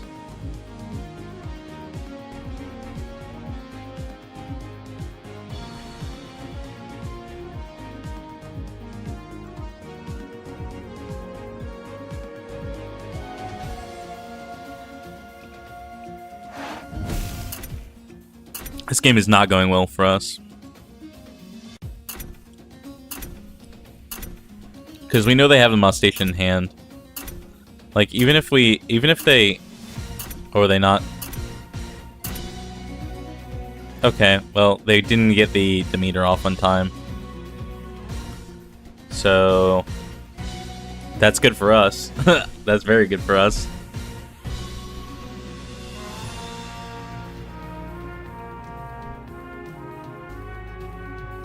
Oh, they're crashing anyways? Okay, that's fine.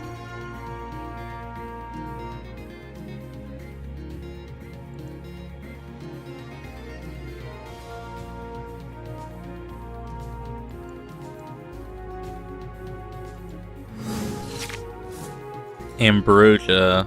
That's not that good. It doesn't do anything for us here. We can run out this Mudlet. Sure. Just to have board presence. We know they have the Moss Station in hand. But the Moss Station would contest the Eddy anyways, so it doesn't really matter. No. No.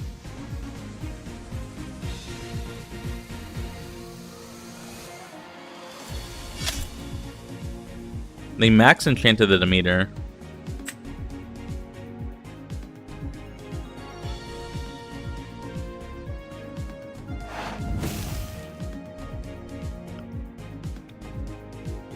I wish we could see what they were burning.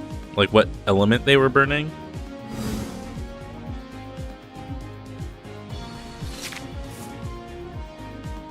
They're so ahead on card advantage. It's crazy.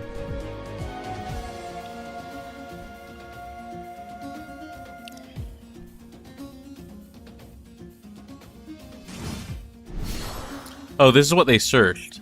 What does this say? It gets +1 for each enchanting Earth on the field. +1 attack. Okay, well that's bad, because they have 4, so... What is this? It's a 9-2. The Eddy contests this, actually. So, let's not worry about it.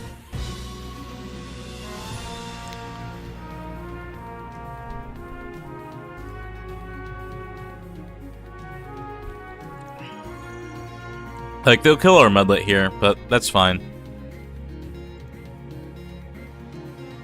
We're way ahead on life, but we're way behind in terms of cards.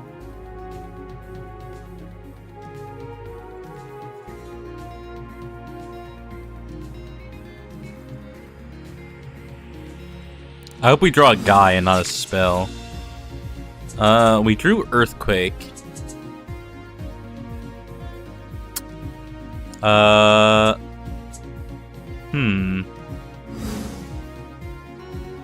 don't think we want to Earthquake this. The Eddy contests it anyways. We can save the Earthquake.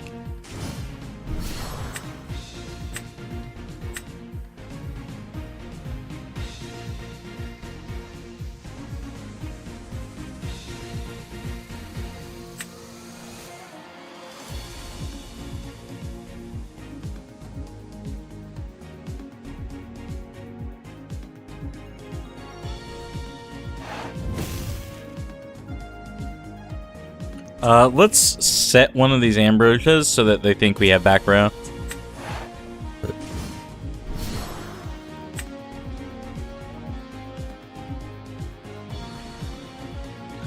And we'll just kill this Tectaurus.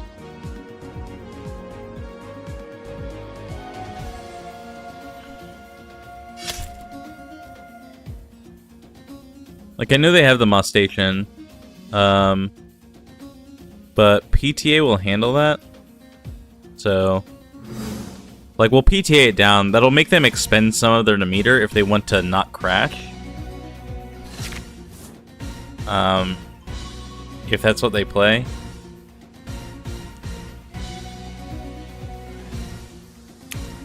This game is very interesting. I really, really like Elestrals. It's a lot of fun. Oh, Foloi Forest. Okay, so there's a stadium rune. It's our first stadium rune. Interesting. I don't think we have any stadiums in our deck. It seems really good. It has a lot of back and forth. Oh, they have another Tectaurus. Oh, that's really bad, actually. Because we know they still have the Mustache.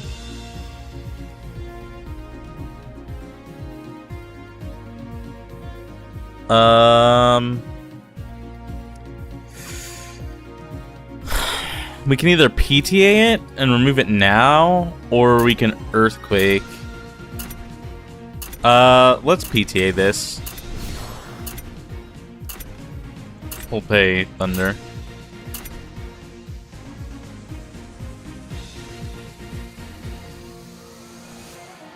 Like, the Mustache will be easier to kill, and if we have to, Earthquake the Mustache eventually, we will.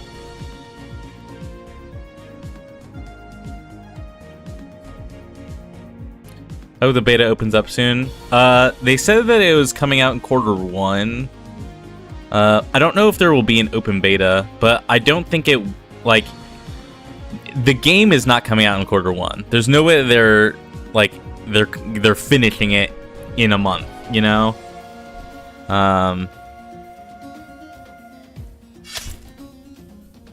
But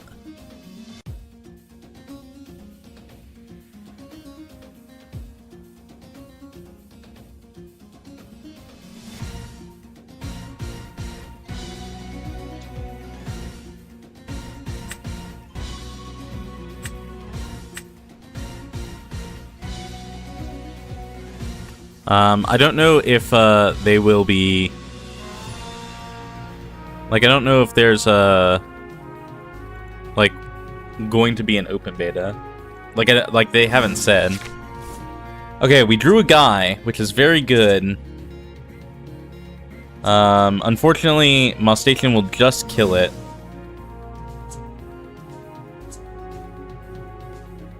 Probably the summer for full release then? Yeah, probably. I mean, there's a world where we just don't run out the Equilinks, and then we can just kill whatever guy they play out on the crackback. Let's do that. We're, like, way ahead in life.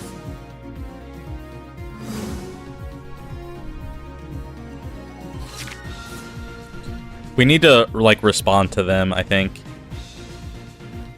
They can only play one guy at a time, so...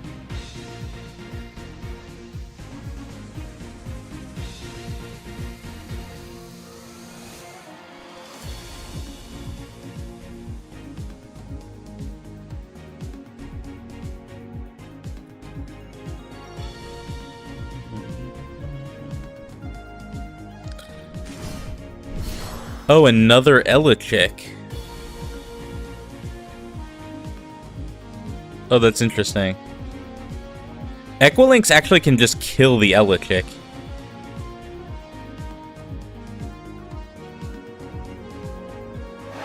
Because they have Foloi Forest? Oh, they got another Demeter. Okay.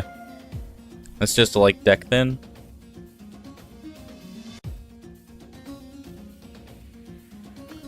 Like, Foloi Forest makes our Elechick a 5.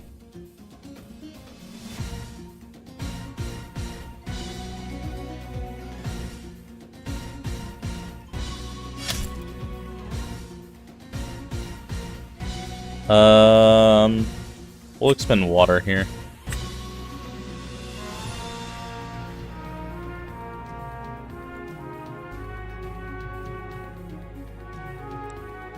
Because Floy Forest is for every card. It affects both players.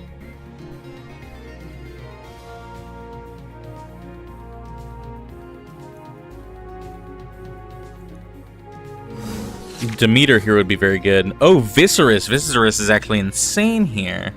Because Viscerous will get us even more bird presence. And it can also contest the Yellow Chick. That's actually an insane top deck.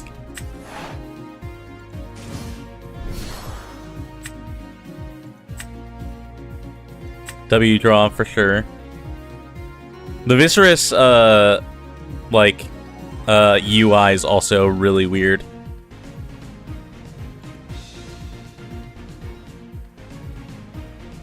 Pass response. Pass main phase. Because Viscerous can cast another Viscerous from hand or deck.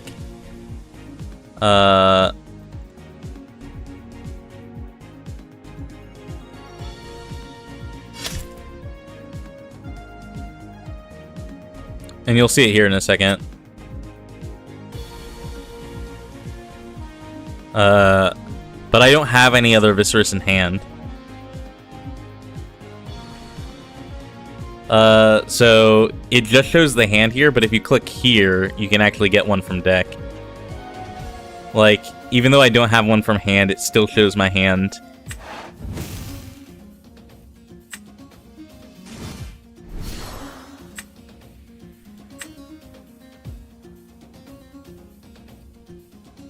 Pass damage. So we actually like have board presence now, and that will contest the Mustation like pretty well, depending on what they draw. They have a really big hand. I wonder if it's just filled with guys.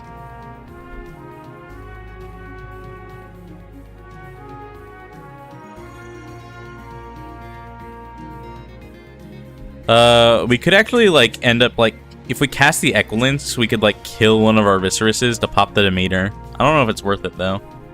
The Demeter means that like anything contests us though, so maybe it's worth, even though they have another one in hand, because they'll have to spend spirits to cast the other one. Like they just have 4 spirits sitting here on board waiting for us to eat it.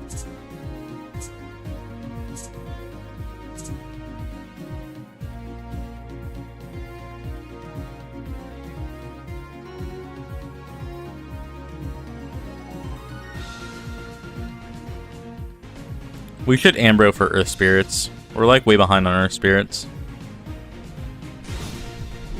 There's that Molestation that we know about.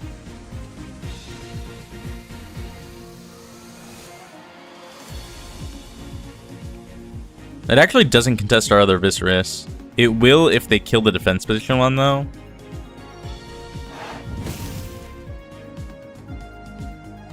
Oh, they're pumping it anyways to kill the attack position one?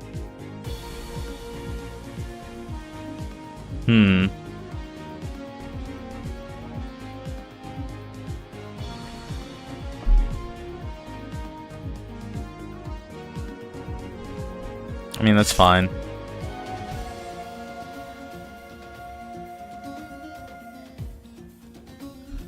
So Mustation will change itself to defense position. I don't think we, like, I think we used the Ecklinks. But I think we just should just, like, play the keep the Viscerous on field.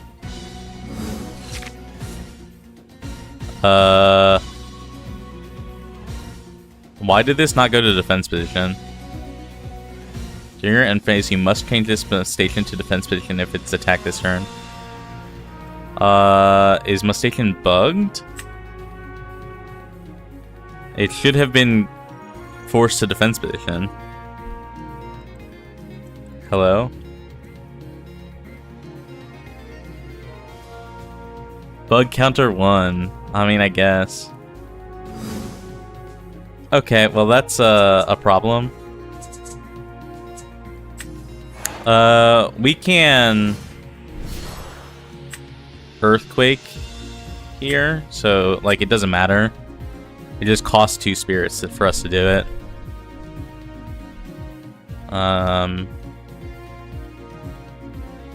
That's unfortunate, but oh well. We'll change Viserys to attack mode. Pass response. Can I flip this Ambro up? Hello?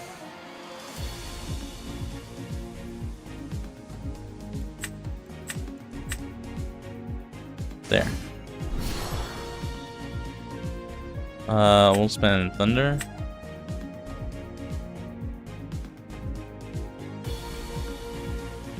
We'll return 3 to Rattless.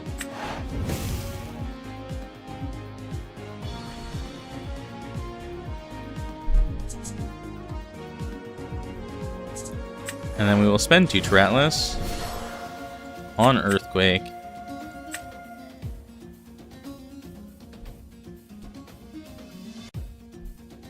I'll see if there's like already a ticket about Moss Station not changing to defense mode.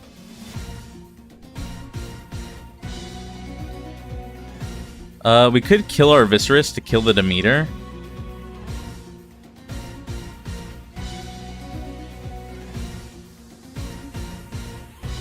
No, let's get the damage in. They're on 2 life, and we have another Earthquake. They will be on 2 life.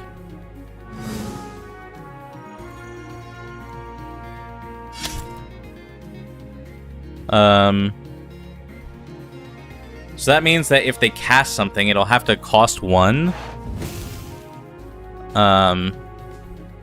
That'll put them on 1 life, and then Earthquake should kill whatever they cast. Assuming they aren't holding on to like an Ambrosia, we should have this game wrapped up. In theory. It's close though. Us having to spend 2 spirits for the Earthquake is big though. Because not only is that an Earthquake, it's also 2 spirits.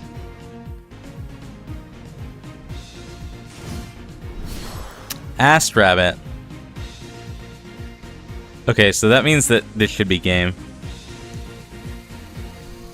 Ast Rabbit's very good. It should basically be run at 3 in pretty much every deck. Maybe not so much in Moonrise now, but it lets you look at the top 3 cards and then add 1 to your hand. And it has 5 defense. It's just very good. It's just very efficient. It's just a good card.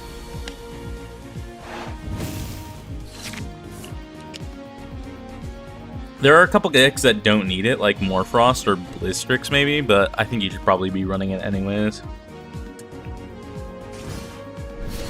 Okay, so they do have the Ambro, and they're paying for it off of their life points instead of Demeter. Oh.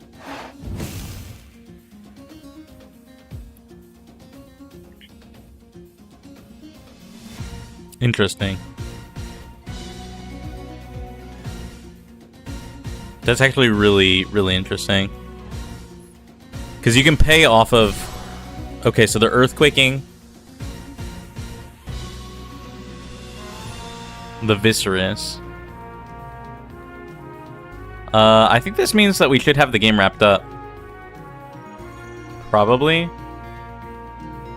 What did they pay that Earthquake for? With? Shouldn't they be on 1? They were at 3? Double Earthquake? Oh, they paid for the Earthquake off of the Demeter. I see. Well, they're on 2. So that means the Demeter should be dead. Okay. We just need a guy. We need any guy. Galaxy is a guy. Alright.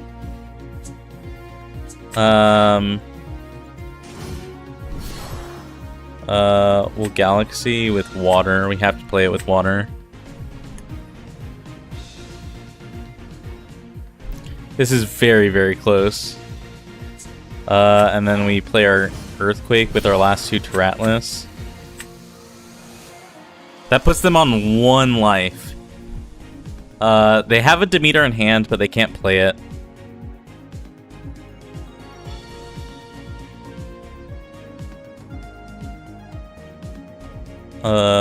Past main phase. We will Ambro next turn, depending on what we draw.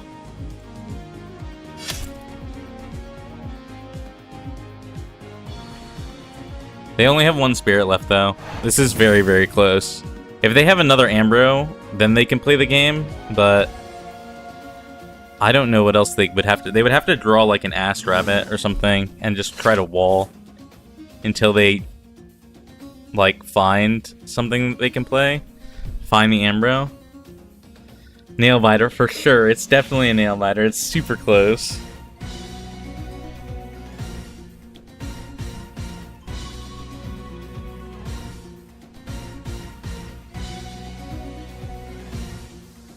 I'm gonna check to see. I'm gonna check Discord to see if they have... Oh, does this contest? It does. Oh, they paid for it off of the Foloi Forest? No. Okay. They just cast it. I don't think you can cast dudes off of the full, like, off of runes. So all we have to do is beat this guy. They have no other spells. They have no other runes or other spirits, I mean. So PTA does not do it, unfortunately. I mean, we said it anyways.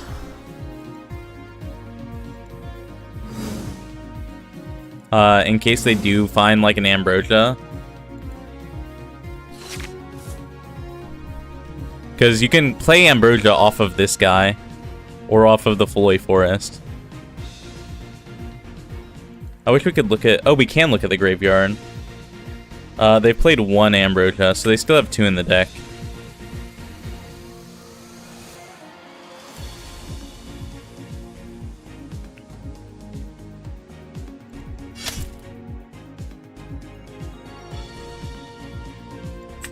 And we'll play Thunder. We just need to find, like, a guy.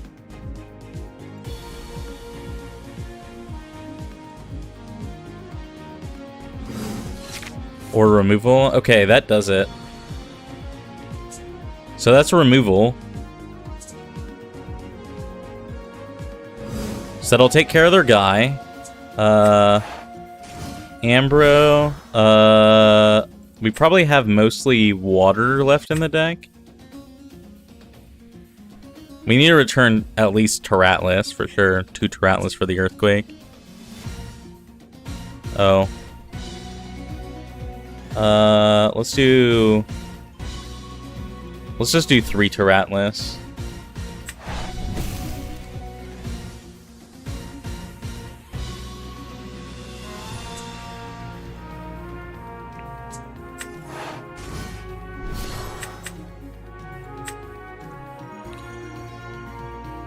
So now they have to find Ambrosia before we find a guy. And they have to pay for it off the Foloi Forest.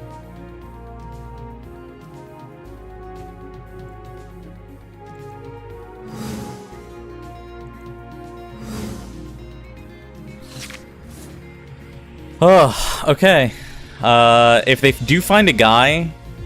Well, they can't play a guy. They have to find Ambrosia specifically. That's another PTA. That doesn't do it. Unfortunately. You just have to find a guy. Please, give me any guy. Oh my gosh. The good news is that we have the PTA.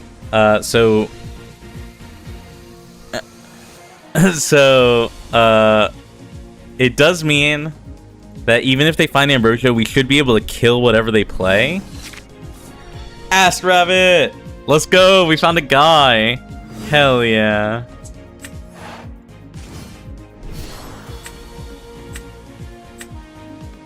Attack position Ass Rabbit, let's go!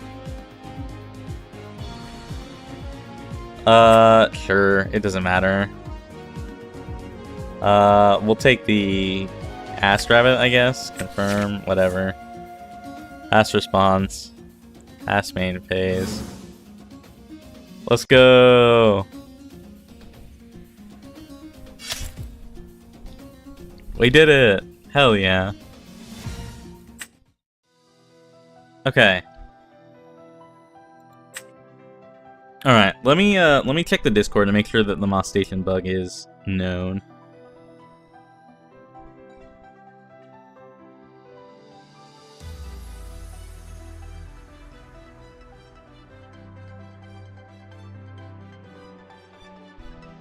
WGG, thank you, thank you.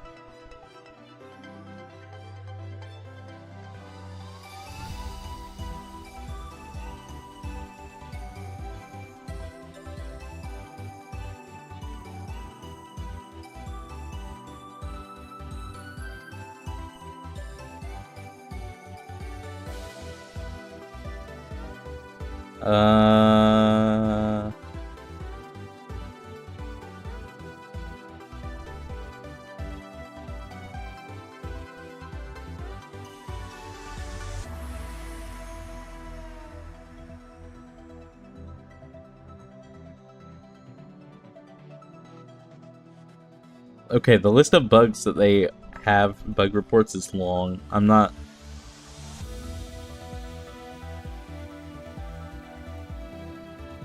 does this have anything? No. Sorry, one second. I'm looking for the Moss Station thing.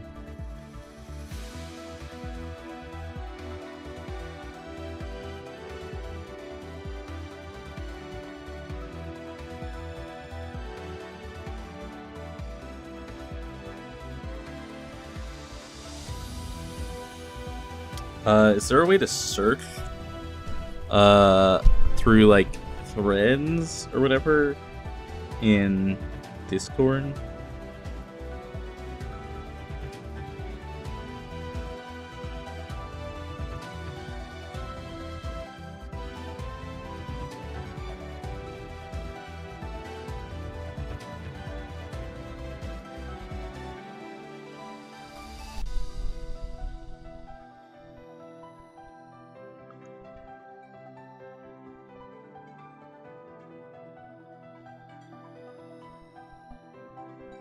Let me see if I can't search for it.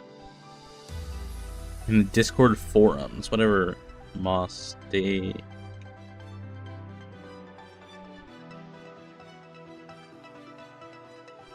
Moss Station effect doesn't trigger during end phase.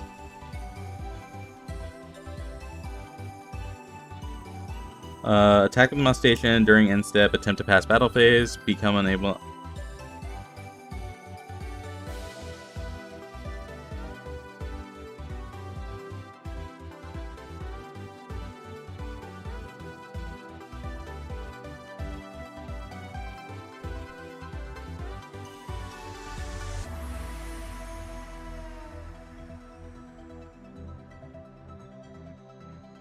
There is a thread for this. Okay. I will, post that it happened to me as well.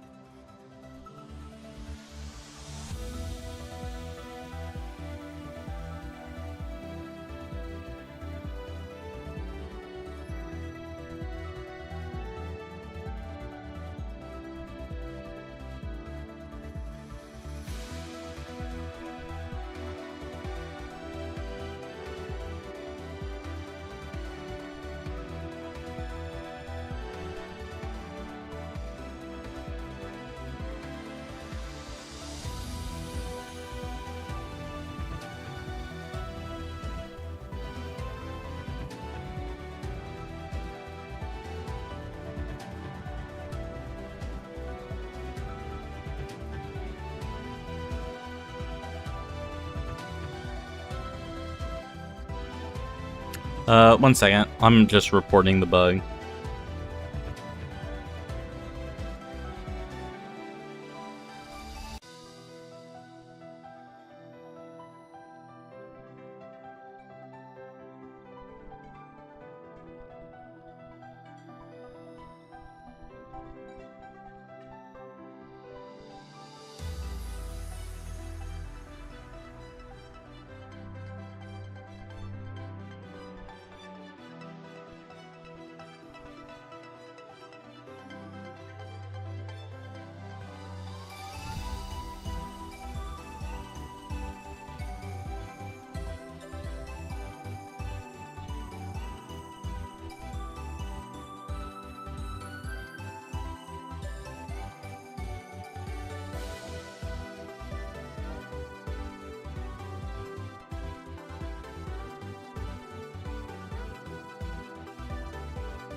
Does anyone know what the timestamp for that was? Like the stream timestamp? I can see if I can find it. This, if I go back, I can scrub for it real quick, thank you.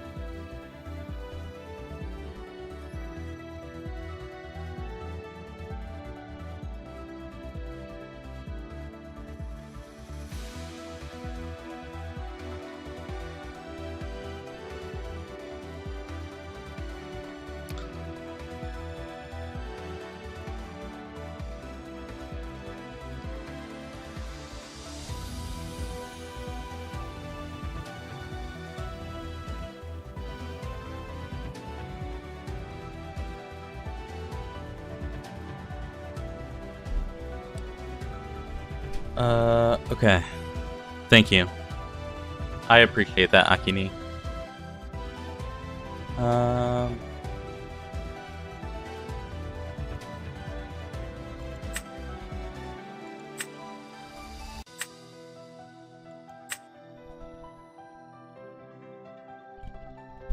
Let's build a new deck in the meantime. We're always playing 3 Ambro, we're always playing 3 PTA, we're always playing 3 Resting, 3 Achilles. Found it 234.30 if you're still searching, thank you. I am not searching, thank you. 234.30. Let me grab my link.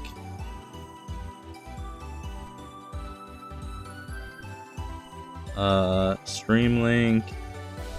Stream. Share. Copy.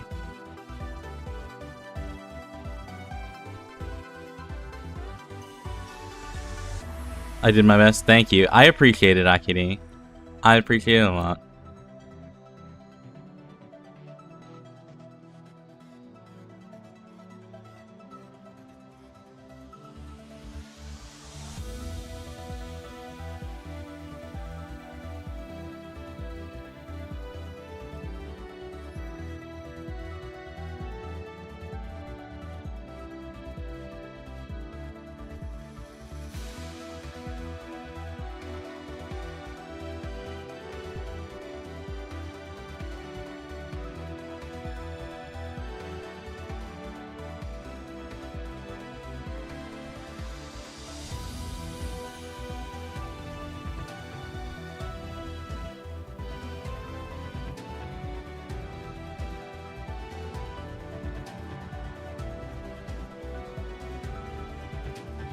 I don't know how to...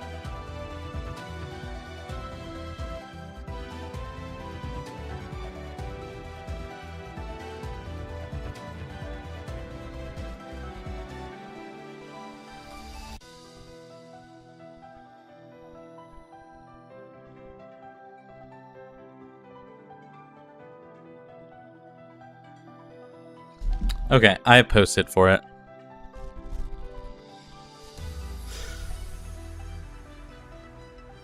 Cool.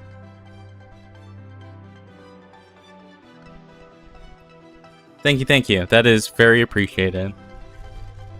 Let's build a new deck though. We're always playing like the back row suite, which is like Shield, Gorgons, PTA. We're always playing Resting, because it's removal. We're always playing Earthquake because it's removal. Oh, that's not Earthquake.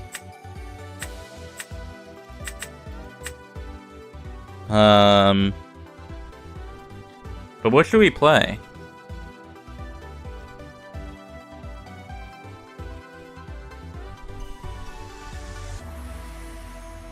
Like we could play like Water Heal Stall. That doesn't sound very fun though. We could play like the Snark deck, but we won't have like Draking. So it would just be like Kerberos, like Eddie and Kerberos. So Eddie changes to defense position. Here, let me find it. When you cast it, you can change it, the position of Elestral. But he also has a second effect that lets you special ascend from your hand or deck when you cast Rock in a Hard Place. So the conceit of Schnark is that Schnark lets you search for Rock in a Hard Place. This is this card. And then you cast Eddie, and then cast it to special ascend into this guy. Right, like, that's the conceit of the Schnark deck that I'm building. There's also this guy who says when you cast Rock in a Hard Place, you can special ascend into Drakking, and Drakking's the guy that steals when it kills. But he's not in the game yet. Drakking's not in the game yet, so putting this guy in that deck doesn't work. We could play like a Lunar aggro list with like Nobby and Spectrus.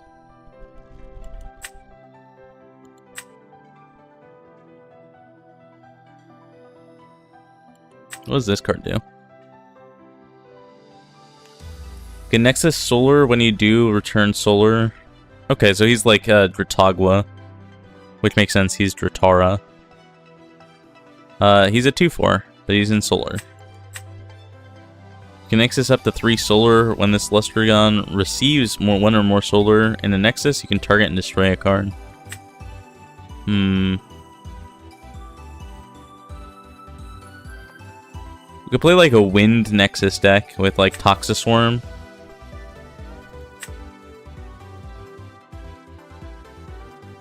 Like all the wind to receive guys.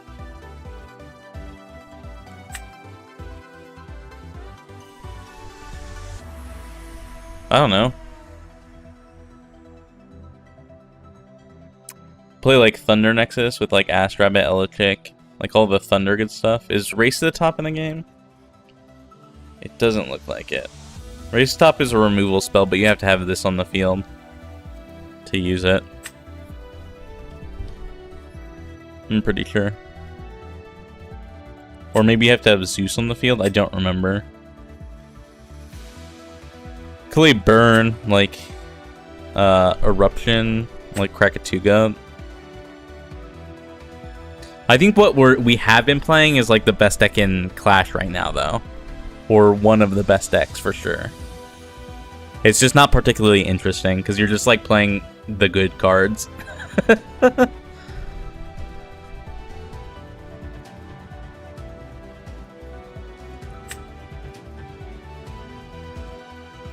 Bearbog is like Tax. What is this card? When you normal cast, you can search your deck for an artifact rune. It just feels like value cards like Jund in MTGA. Yeah, pretty much. That's basically what it is. Jund, my beloved.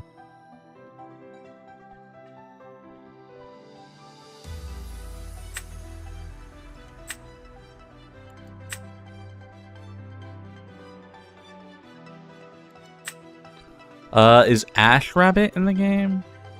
Probably not, right? No. No, it's not. Hate Jund. That's fair. Red, black, and green are like my colors. I hate blue and white, like with a burning passion. I like being able to play my game, like play the game. I hate like being countered and stuff. I still get flashbacks to BBE and Sandra. I don't know what that is. I haven't played a lot of Magic, unfortunately. I should go to like a Friday Night Magic or something sometime. I'm sure someone runs it somewhere in my area. Like, I'm sure. I just don't ever... I haven't looked for it. Let's play like Wind. Just play like Wind stuff. So like Aeolus, Exaltair... Islands, Nemisail, P-Gust, Toxiswarm, Sorlet. We want probably some Joltins, some Electrics, some Astrabbits. So this is like max copies of everything. Okay, we're 8 over, so let's trim some stuff. Bloodbraid Elf. It was the Cascade card. Oh, I see, I see. Cascade is a thing. It really is an effect of all time. Let me look it up. Blood Braid Elf.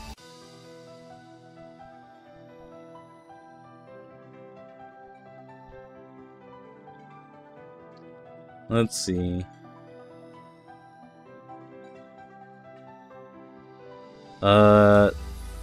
Two red green has haste, cascade. When you cast the spell, exile the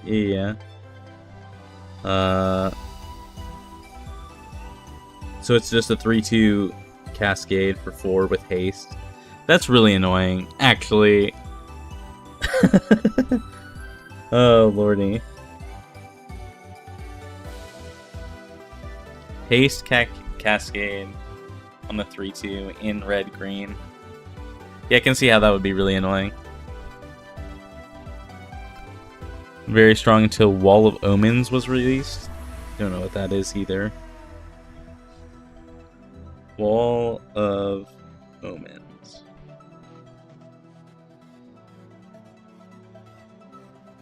White. 2 white creature defender. It's a 0/4 wall. Okay. Yeah, that makes sense. Because it's cheaper and has bigger defense.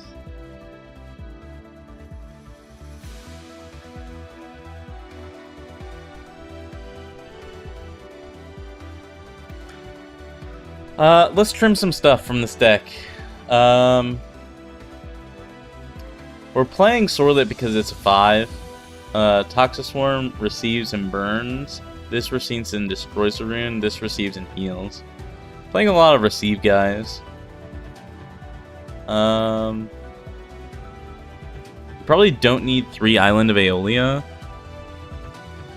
Control basically had no answers to BBE because Cascade is an on-cast trigger, so countering BBE doesn't stop the spell it cascades into. Wouldn't countering it stop the cascade effect from triggering?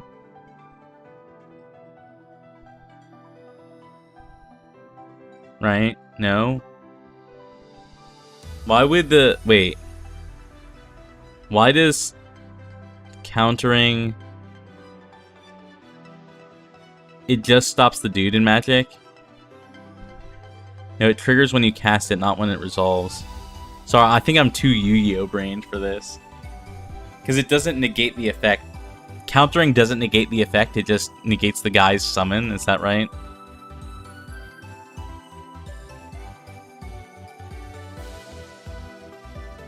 Basically, okay.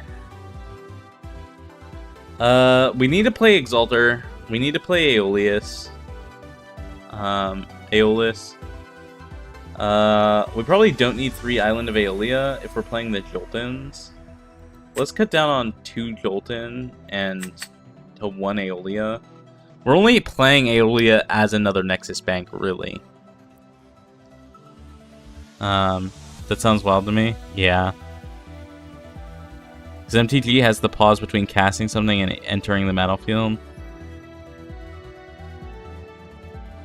Okay, but okay, let me understand this for a second. If you cast something, and then in Magic, the effect when it happens, like the cascade effect triggering, when you cast it, wouldn't it go onto the stack, and then you can like counter it while the cascade effect is on the stack? Like I'm a bit confused by why you wouldn't be able to do that. Like counter the effect instead of the guy. Like the while the effect is on the stack. Because the effect triggers when you cast it.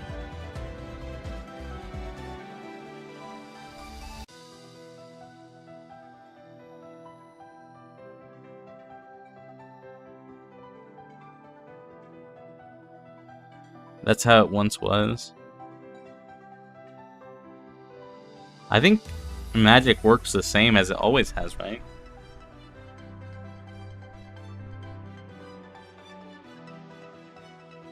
Like, once the cascade effect goes on the stack, you should be able to counter it, right? At least in my head. I don't know. It's been too long since... So the stack goes when BBE cast, triggers, and is put on the stack. Opponent can counter BBE. The cascade effect is not part of BBE resolving because it happens when you cast it.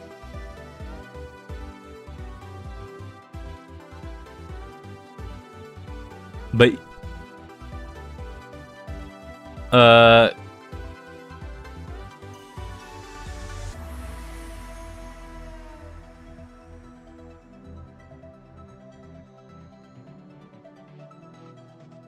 Cascade triggers and is put on the stack. Opponent can counter BBE. Cascade effect. So it like sort of chain blocks itself. That is not how the game should work. I don't know how else to say it. Once you cast BBE, the cascade effect and BBE are no longer connected. Right, but can you not respond to the cascade effect going on the stack instead of the BBE being cast? Or entering the battlefield or whatever? Like, whatever it is. Like, in theory, like, even if they get the guy still, you might be able to counter the cascade effect, right? But then they just have a 3-2 with haste. Like, either way, you're screwed, right? Like, they either get the cascade or they get the 3-2 with haste, right? Is that what I'm getting?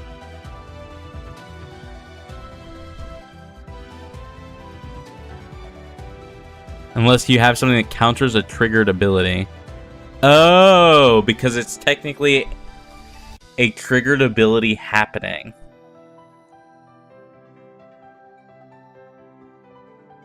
And not... Okay, I see what's going on here. Okay, yeah. That's really fucking annoying. Cascade was broken as heck. Yeah, it was. Cascade is awful. It's really awful.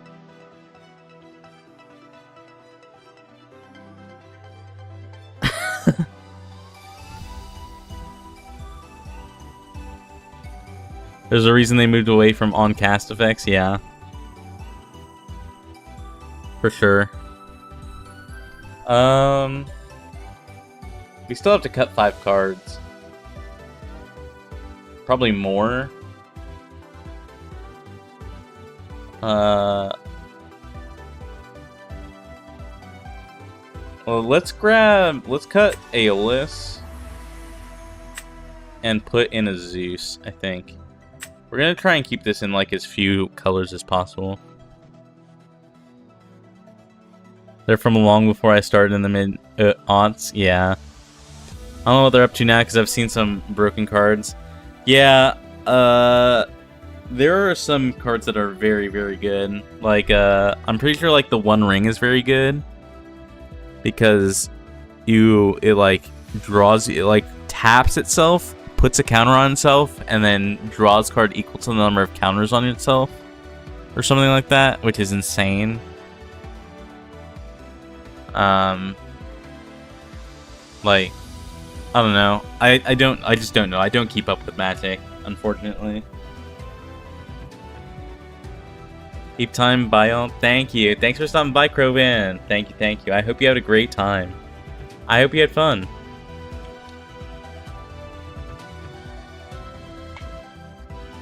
And I hope you have a great rest of your day. And have a good eat. Confession for me is I hate the MTG crossover sets. I think a lot of people do, honestly. Like, I get that they're fun. But I'm pretty sure a lot of people, like, those sets, like the, whatever they're called, the Unbound sets or whatever, like, I think they wind up broken a lot. And I think people dislike them because of it. I like PC Pokemon a lot more now.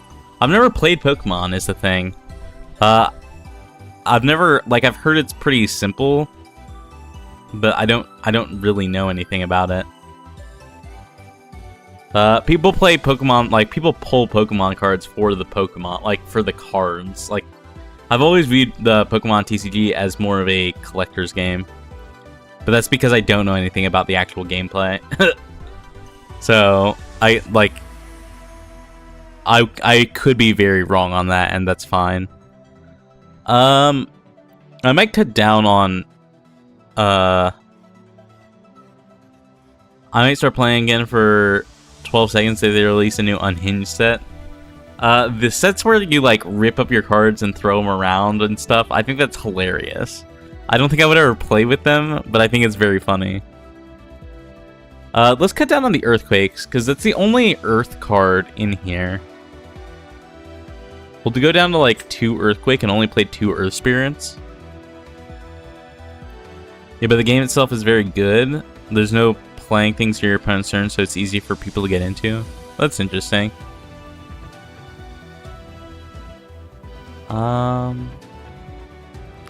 We could probably cut like a Sorlet, probably. We'll cut like a P-Gust. I don't really know what I'm doing here, if I'm being honest. Cut like a Resting. Who cares? Let's just play the game. I have no idea like how good this deck is. I've never played any wind. Wait, what does our deck look like? We need at least 2 Earth Spirits for the Earthquake. We're playing 8 guys plus Zeus for Thunder. And the rest Wind. So if we're playing 8 guys, we probably want like at least 2, 4, 6. And then maybe 8 Thunder. So 2, 8 Thunder, and then the rest Wind. 10 Wind does not seem like a lot. Let's do 11 Wind. Wind is very expensive to play.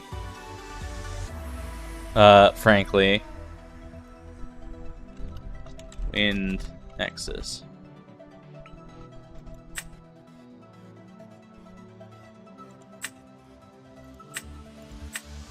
We'll see how this goes. I have no faith in my deck building ability for this. Like, I just don't play Wind.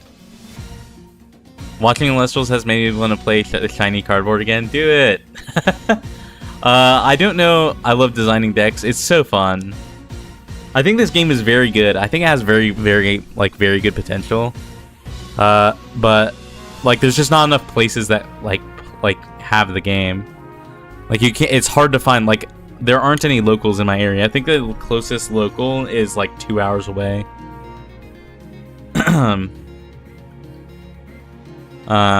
Or like an hour and a half away, I should say. There's plenty of places that have it. There just aren't in my area. So you might be able to find one in your area. They have like a store locator. So if you want to like look it up, then maybe there's a place that's hosting locals near you. But like they do webcam tournaments. I haven't been able to participate in any of the webcam tournaments though, because they're always like on the day that I'm busy. And I'm just like, God damn it. Like, there's a webcam tournament tomorrow, but I'm like going out with my brother tomorrow, like during midday. So it's like, I can't play in any of the webcam tournaments. It's really annoying. I remember playing FOW when it came out, and it was fun, but it didn't do well enough to have a presence in my area. I don't know what FOW is.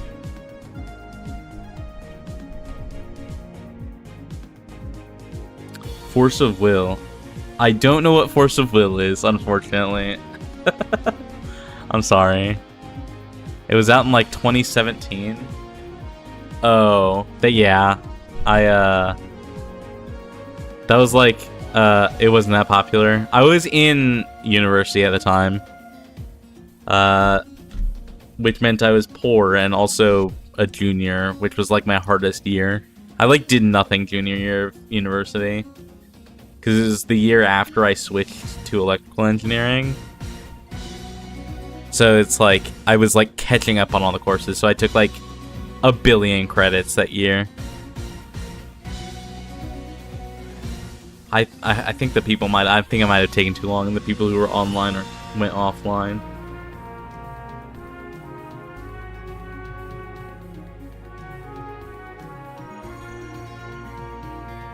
Was Force of Will good though? He said it was fun, but I'm like, what enticed you about the game? Like, what was it like?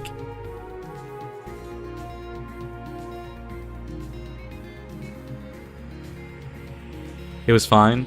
That's good, at least. I hope you had fun with it while it lasted. So I will say, the one TCG that I want to find, there used to be a very old, the art was anime inspired, the design was interesting. Like, that's cool. That's super cool. So in like 2005 maybe, my first TCG was the original like Neopets trading card game, and I remember playing it a ton when I was a kid, and I remember having a lot of fun with it. But it's discontinued. Like, it fell out, like it stopped being printed in like 2007 or something. It had like a 3-year run, and I would love to go back and like find cards for it. But it would be like, I think it would be very funny, like, to go back and like take a look at the game and see how it functioned and what was good and stuff. There were explicitly 2 strong cards, not broken, but like if you had normal level 4 monsters that had 2200 attack. Is it like, when you say too good, like were they designed to be too strong? So that way you were encouraged to play like around them? Is that what you mean? It looks like people are no longer online. That's too bad.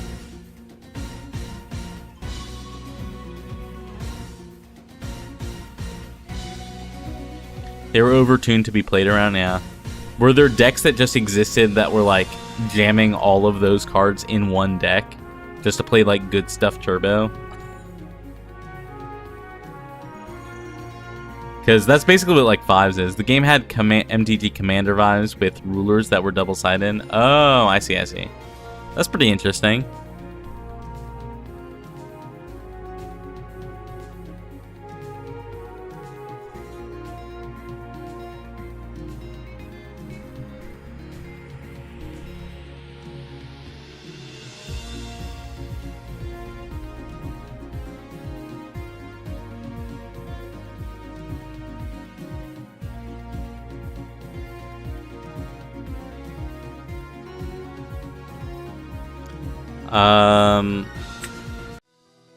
I mean, I guess we'll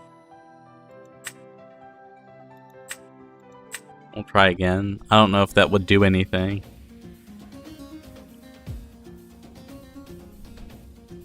Ugh, it's too bad there aren't more people playing this. I don't know.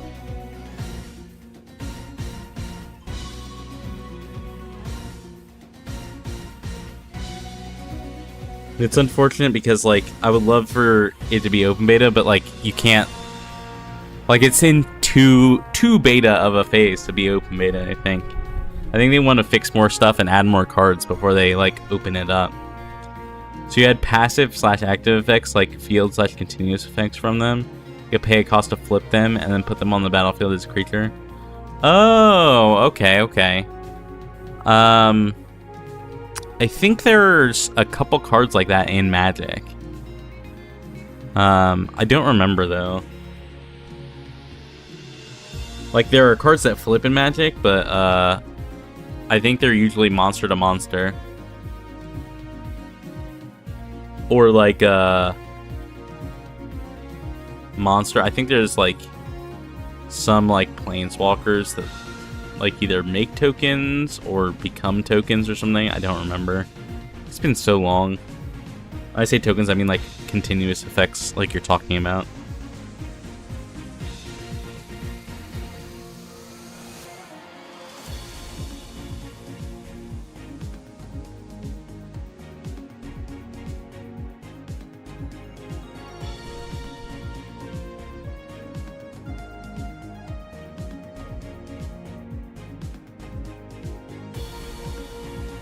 Yeah, MTG has had flip cards for a while now. They're pretty cool. Hell yeah. It used a mana system similar to MTT, but it had a separate deck for their lands. That's kind of like how Elestrals is, right? Where you have your spirit deck. And you have a different, deck for it. Because the spirits are actually, are a different deck, technically, in paper play. Like, here it's just, like, some symbols that you pay from. But, yeah, that's why I like Elestrals so far. Hell yeah.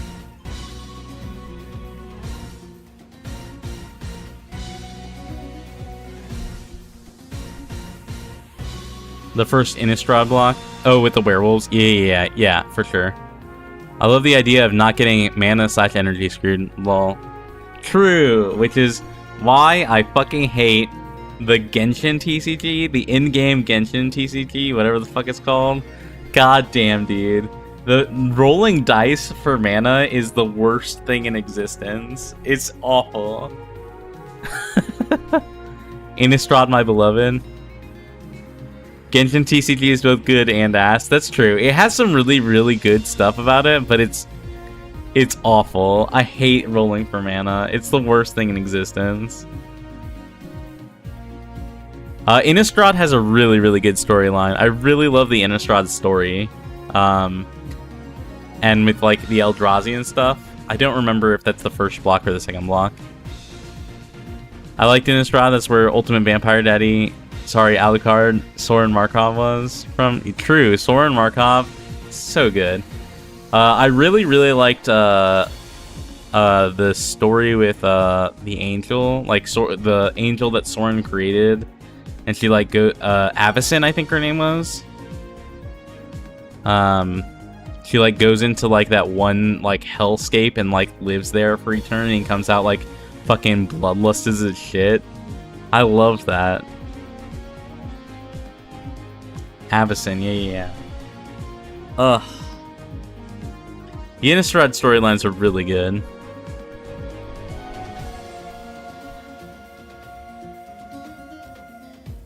The Angels in Innistrad were so cool. They were. They really were.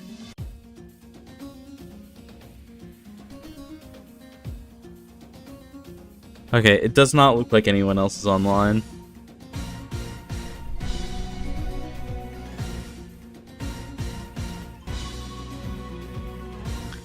I spent so much money on Avacyn Restored when that set came out. I don't know which one Avacyn Restored is. Let me look it up. I knew a person that played an Avacyn Commander deck when I was growing up. Like, when I was, like, a child.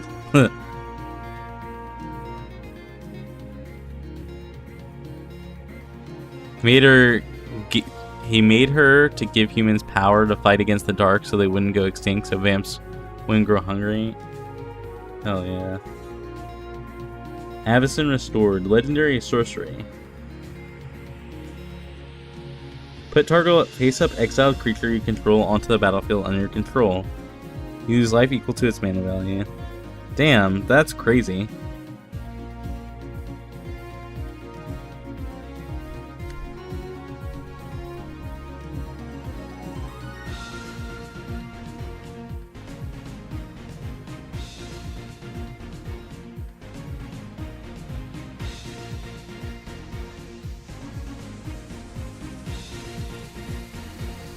Avacyn Restored was a set before it was a card. Innistrad block 1, set 3. Oh, you mean like the actual set name, not the card. The card name. I see, okay.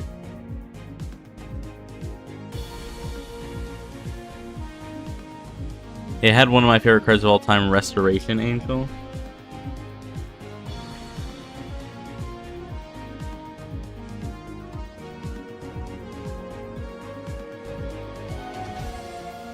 Let me see what Restoration Angel does.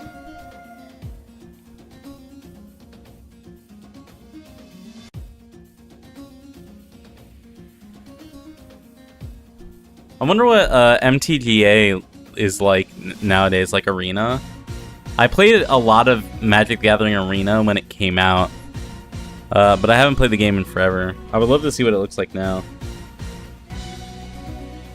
Restoration Angel. Oh my god, the art on this is gorgeous. The original art is amazing. It really is. That's crazy. Oh my gosh. 4 mana, 3/4, flash, flying. When it enters the battlefield, you may exile target non-angel creature you control. Oh, it like flickers a non-angel. Hell yeah, that's sweet. Avacyn Angels are amazing. They really are. Ugh. Okay. I love, like, card art. I love art. Art is so good. Okay, it does not look like anything is happening. I guess we can, like, build another deck while we're waiting. Well, like, maybe someone will come online. We're always playing this, we're always playing this, we're always playing this. We're always playing, like, at least a couple, Earthquake. Let's build, like, Burn. What does Burn look like? Probably Boltuga to search for Eruption.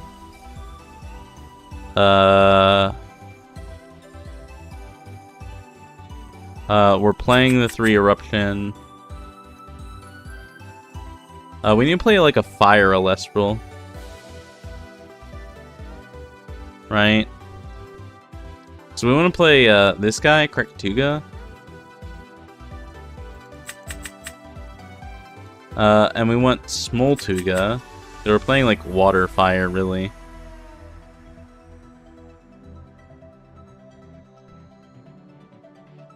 What else would go and burn? I would love if Ash Rabbit was in the game. Ash Rabbit's really good for burn. Like we can play Necruff as a 5. Like just aggro creatures with removal, not just burn. Yeah. So in the game, like it would be right now. It's like one of the best decks in the format. Really, it's a lunar aggro. So Nobby is really aggressive. It's really good. On cast, it gives each Elestral that's not lunar or solar -2. And since pretty much like the 5 is the number, it basically clears every one drop on cast. And then when it destroys an Elestral, you can special ascend it into Doppelganger, which is this guy. It gets over no matter what. Yeah, and then it ascends, right? Because special ascending means you can cast over it into this card specifically, which is a 2nd lunar, which gives all non-lunar or solar -1 for each lunar enchanting it, which is gonna be 2. So it gives everything -2 attack basically. You could use its second effect, but you don't need, like, people don't play the 3 drop, the Fulgorix. Because you don't need to. That's crazy. Yeah, so it's the combination of Nobby, Doppelganger, and then there's another card which isn't in the game. Is Werepup. So Werepup is a 3/2. It's a lunar 3/2. That searches for a card called Lunar Phase. There's 8 different cards called Lunar Phase. One of them is called Full Moon, which is a counter rune. It's like a trap card. Right? You have to set it first. I was gonna find one, but... Oh, here's one. So, like, you have to set it first. It costs 1. Lunar Phase Full Moon says you can return 2 spirits from your underworld to your field. Right? 2 lunar phases. But Werepup says when you cast Lunar Phase Full Moon, you can special ascend it into a Like a Void from deck. And Like a Void is a 6/2 2-drop that says if it was special cast from the effect of Werepup this turn, it's unaffected by counter runes, which is like PTA. You can't PTA it when it's cast. You can't shield it when it's cast. So if you do it aggressively on your turn, so it's a 6/2 that comes in with like 4, I think, or 3 3 or 4 spirits underneath it. It's a 6/2 with 3 or 4 spirits underneath it. It has piercing, and is unaffected by counter runes the turn it's played. So it's like a massive body. Like, so Werepup, like a Void, and then Nobby Doppelgator make up Lunar Aggro, basically. It's a boss monster, basically. Yeah, it's like a one-turn kill kind of thing. Not really, but it just does a lot of damage all in one go. Let me see if I can pull it up. Let me add the Elestrals site as a source.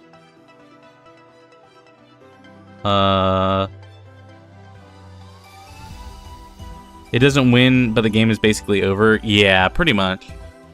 Because otherwise, they, like, afterwards, they have to out a 6/2, which is doable. But at that point, you've gone so ahead in spirits. It's just very, very aggressive. It's hard to catch back up from, I would say. You can beat it, but it's one of the better decks in the format right now, I would say. You're also running this guy who is a 5. You're running like the classic stuff, which is like you're always running 1 resting because resting is at 1. You're always running 1 earthquake, which is at 1. You're running like the back row suite, which is like PTA Shield and Gorgon's Gaze. You're running Ambrosia's. Like, you're running good stuff plus like a hyper aggressive stuff. You're running Ass Rabbit to find your stuff, and that kind of thing. You're probably running Galaxy to counter any water stuff. Like, the deck is just very good.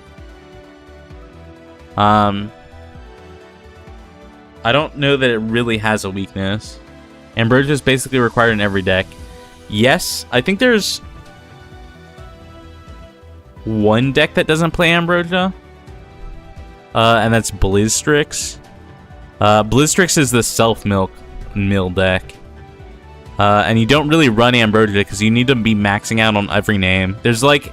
Blizzstrix is like an Elestrals line that basically says when it's sent to the graveyard by, like... you can ascend it. So it's like... If you had it's like a 1-drop that says dump 3 cards to the graveyard. And then the 2-drop says when it's dumped to the graveyard, you can ascend it onto the 1-drop. And then it, like... It lets you dump stuff to the graveyard, and then the 3-drop says you can dump stuff to the graveyard. You know what I'm saying? It's like a whole loop thing. The 3-drop lets you return cards from your deck from your graveyard to your deck to bounce. So it's like a 12/6 or something. It's very good. I would love to show. Let's see if we can't find a game. We're not gonna build this. Let's see if we can find a game, and if we can't, I'll just like pull up the card list, because this doesn't have every card in the game.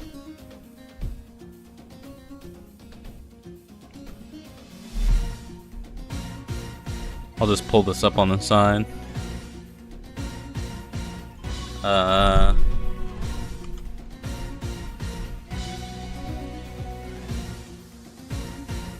do I add this as a source?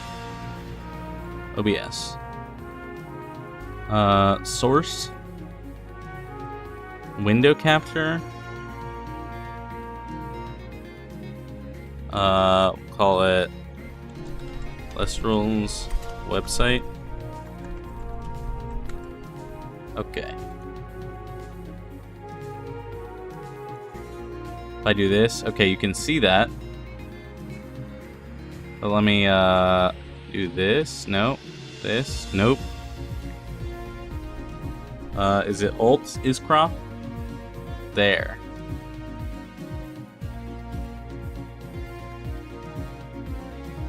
There. There. Okay. Sure. We can extend this.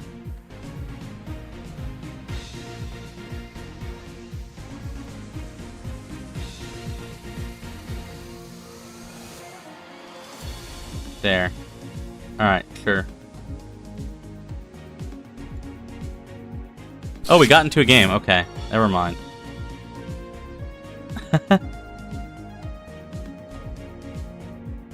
No, I can't see your prawn taps. True. This hand is goated.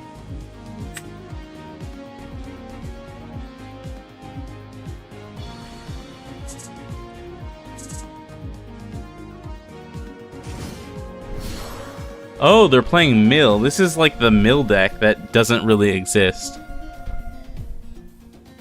When a player casts a rune, an opponent must send the top 2 cards from their deck to their underworld.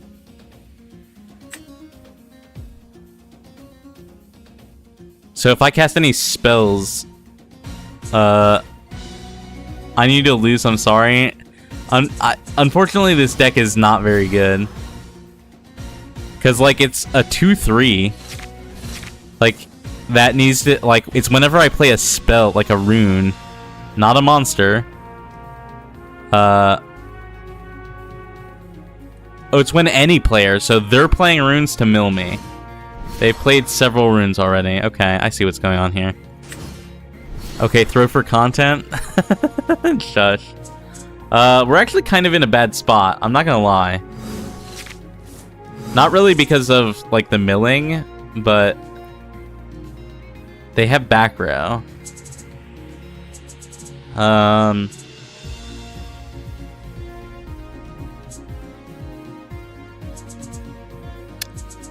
Like, I would love to just run out this Ass Rabbit, but we will get milled to death if we just play passively. Let's run out the Swordlet and see if we can't kill the Humbust.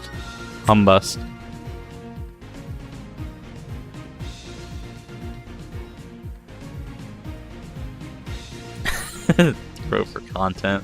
I mean, I guess I could. Elestrals has the Yu-Gi-Oh! Pitfall of going second into back row, making you lose. Yeah, kind of. What are they waiting on?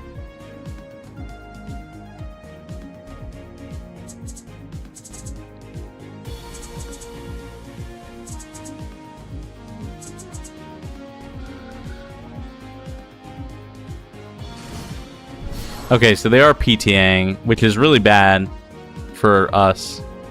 So this will mill us too, presumably. Yeah, there's an Ambro and our only Aeolus, I'm pretty sure. The mills are not good for us. We might lose this, I'm not gonna lie. Should I be greedy or should I Earthquake?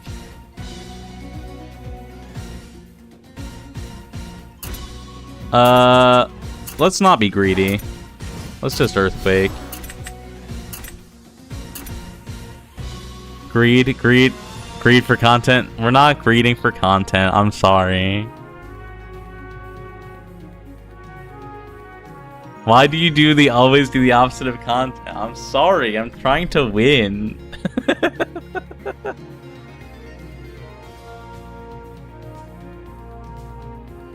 They still get the mill here. They mill the Gorgons and the Swordlet. That's fine.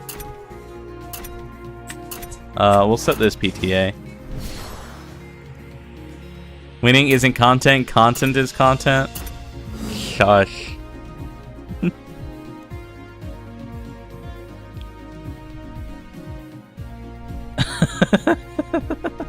I'm sorry. I mean, they have milled plenty. You know I'm right? I mean, yeah.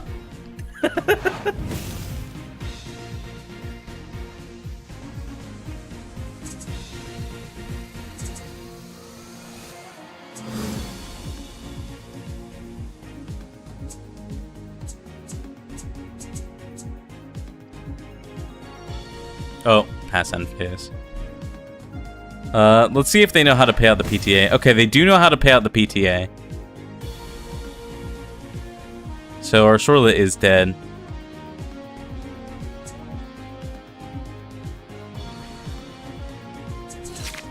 The bad news is, if they have another Humbus, we are kind of hosed. We don't have an out to it. We'd have to, like, Ass Rabbit and find... Oh my god, they do have another Humbus. God damn it. Okay. Oh, we have a PTA set. I guess we could PTA and kill it. Sure. I'm sorry for the content. We're paying with wind here every time. Oh.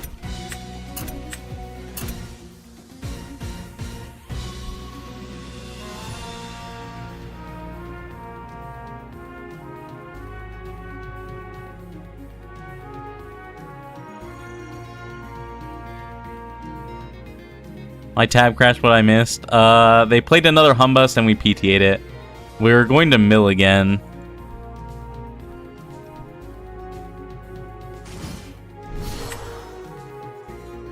Wait, what happened? Oh, it's still their turn. We're losing. We're doing pretty poorly. They put back 3 by Pyro. You missed Nori doing a heckin' content? I mean, I guess. We're in a bad spot. Wait, what happened? I didn't pay out the PTA. But their guy still died? Did I pay out the PTA?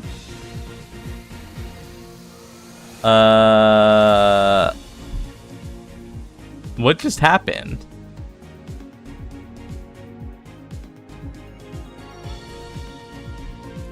Bug counter 2? I'm not really sure, unfortunately. I was reading chat. We're gonna do this.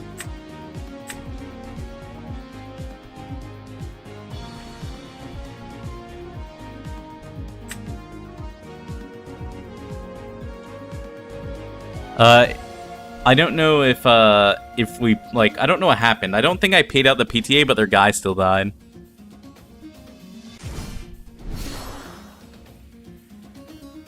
Okay, Gorgon's here. It's fine.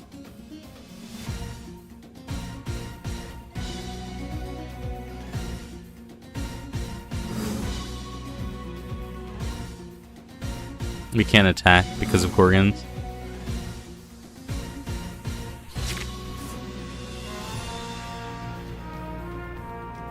It doesn't look like this is in order either.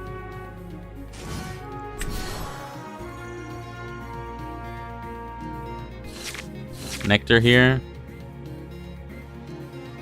Nectar of the Gods is just draw 2 cards. It's literally Pot of Greed, but it costs 2 spirits, so it's not very good. It's Pot of Greed if Pot of Greed costs like 1/10 of your life points, which in this game is very bad. They have 2 back row here, so I could commit more to the board, or I could re-enchant the Ass Rabbit for the effect. Yeah, that seems bad. It's not very good. I can see why he's playing it in like this like sort of burn deck. It's like mill. We're gonna play Toxiswarm to burn them, because when it receives wind, it requires them to burn one. Okay, they've conceded. Okay.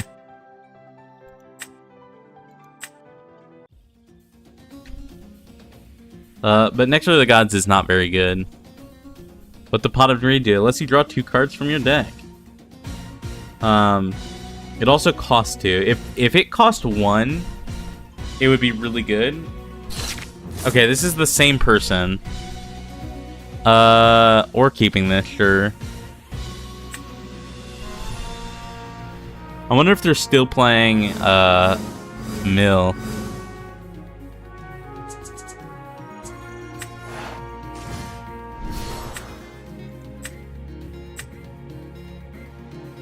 Let me summon 3 cards from my deck. I mean...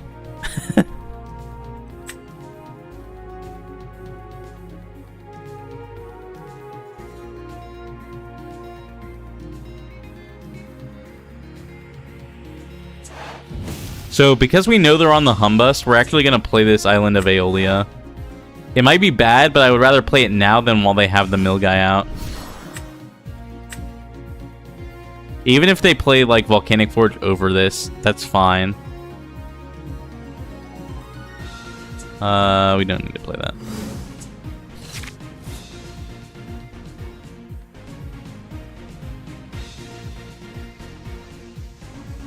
I don't know how they get to the Humbus. I think they just have to draw it, unfortunately. Which is why they're playing the Nectar.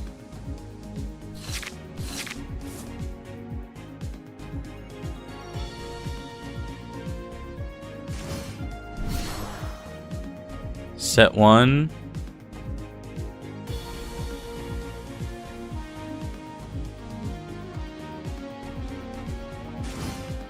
Okay, so they did play the Volcanic Forge over. That's fine. Honestly, I do not care. I just wanted to play it in case they drew Humbust. Oh, they're playing Necruff.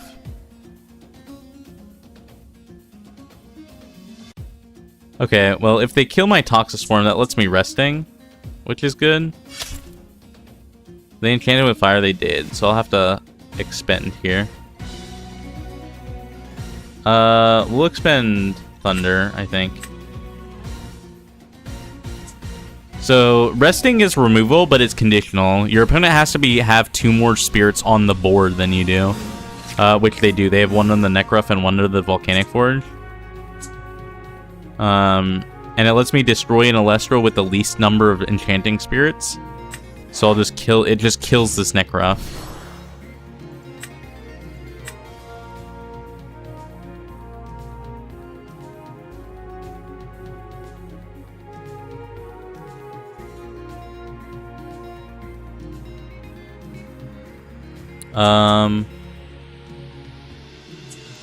Let's just play this other Toxiswarm. It's fine.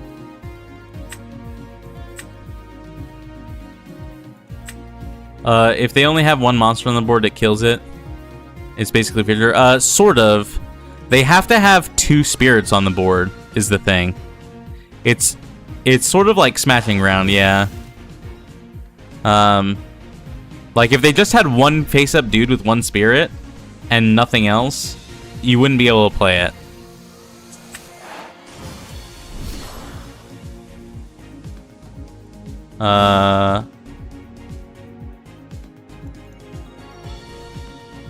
Yeah. Well, they might not... I don't know what their thing is. They didn't PTA or shield. Which makes me wonder what this is. What this back row is.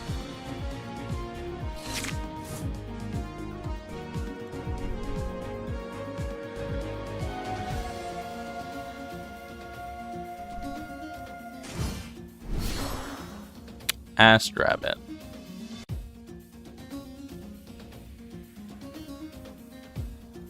We're gonna PTA this Ass Rabbit. We don't have a way over it.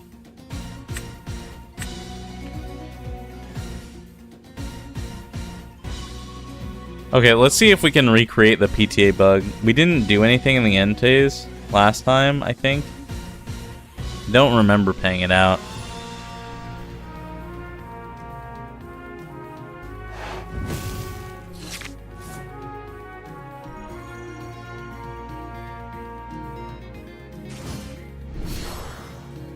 Nectar? Okay, they're gonna go low on life spirit, on spirits here.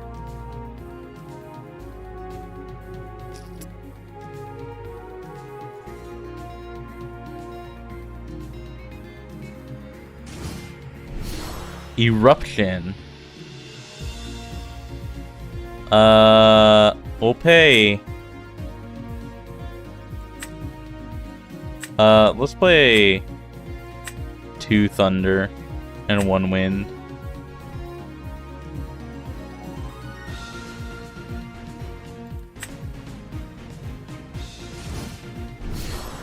Another back row.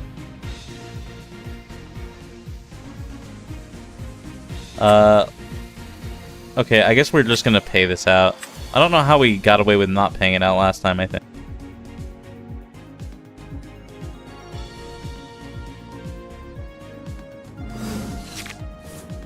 That Ass Rabbit, though. Shield is fine. I don't know whether I should run out the Nemisail or re-enchant the Toxiswarm for the burn.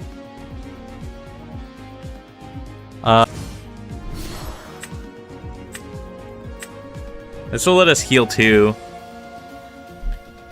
2 Wind. And then we can just hit anyways. If we don't have any other guys, like we have shield. PTA for the Nemi sale. Okay, that's fine.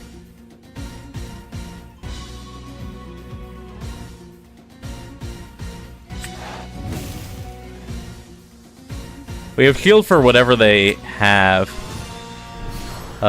So we'll still be able to like either re-enchant the Toxiswarm or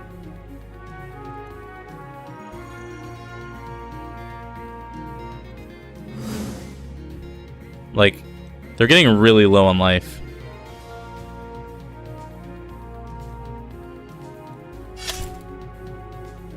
And Toxiswarm will burn them, so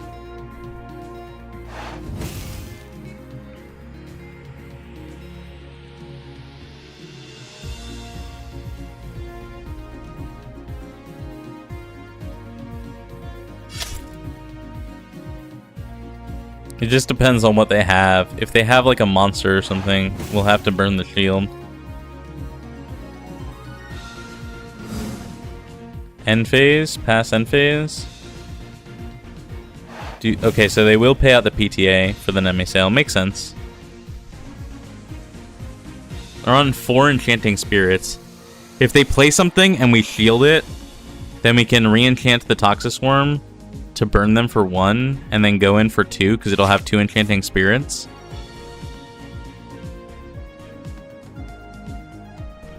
This is a very fast-paced game.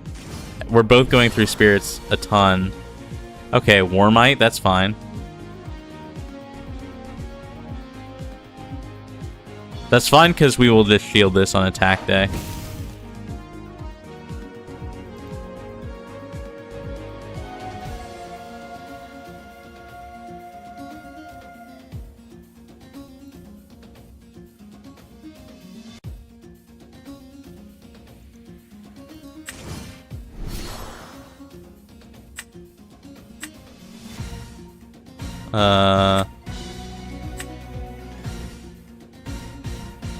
God, the shield UI is very weird. Because you have to pay 2, right? You have to pay 1 and then pay up to the enchanting spirits. And so you pay 1 twice, basically. But it's very awkward. We could expend a draw here, but if we... if this goes through, like if this back row is nothing, we win the game here.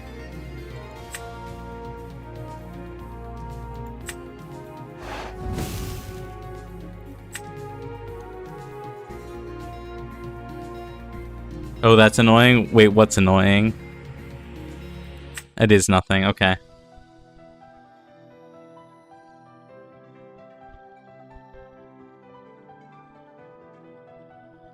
What's annoying? Like, being able to re-enchant guys?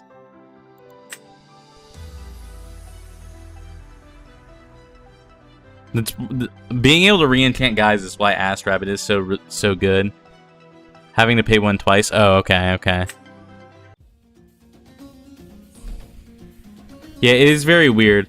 I don't mind having to pay 1, like, multiple times. It's just the way the UI is weird. Like it makes sense, right? Because you have to pay 1 to cast it, and then the effect makes you expend 1. Expend equal to the number of enchanting spirits. Like if it was a 2-drop, right, that you're shielding, you'd have to pay 3. Like it would just be you pay 1 and then pay 2. Like the fact that it's not all in one is very strange. But again, it's a UI thing that like is part of being in beta. Like I'm sure that they'll clean that up like once the game is released.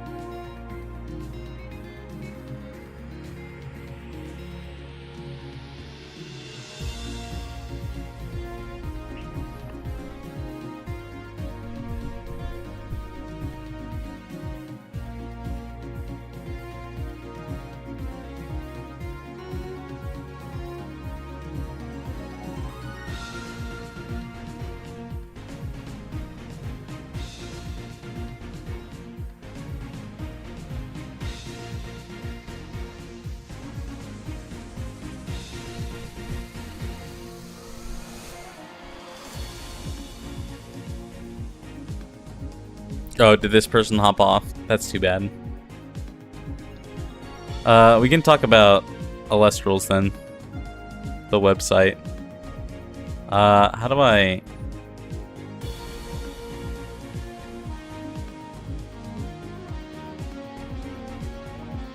Wait, how do I do this? Is it like this? If I do this... Can you guys see it? Okay, you can see it. I wanted to show you the... like, the werepup thing. So... Is there a better way to show you? No? They got tired of losing! I mean, I guess. So, this says when you normal cast werepup, you can search for a lunar phase. So it has one. And then... Like a Void is what it ascends to. So it says it deals piercing damage and is unaffected by counter runes if you cast Lunar Phase Full Moon this turn. And then Lunar Phase Full Moon says enchant up to 2 to an Elestral on your field when this lunar phase is discarded. So this is the part that we care about. So you cast this onto your guy. This is the one that wants all the different phases in the discard. So, no, you're only, like, in the lunar aggro, so you're correct. This is part of, like, that strategy. But this is specifically, this guy, which only cares about full moon. So you basically, this one searches any of them, but when you cast full moon specifically, you can ascend it. So in the lunar aggro deck, you're just playing this guy, full moon, and then the guy he ascends into. The one that wants all of it is this guy, like the Voldusk, this like Volumbra, Volclipse line.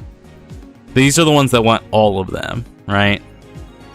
Because Volclipse is the one that like you can shuffle 8 different ones to return an opponent's field to the hand.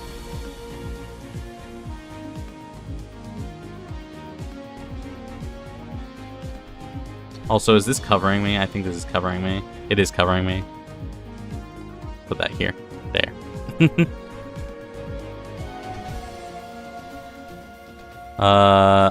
This guy, there's still no one online again.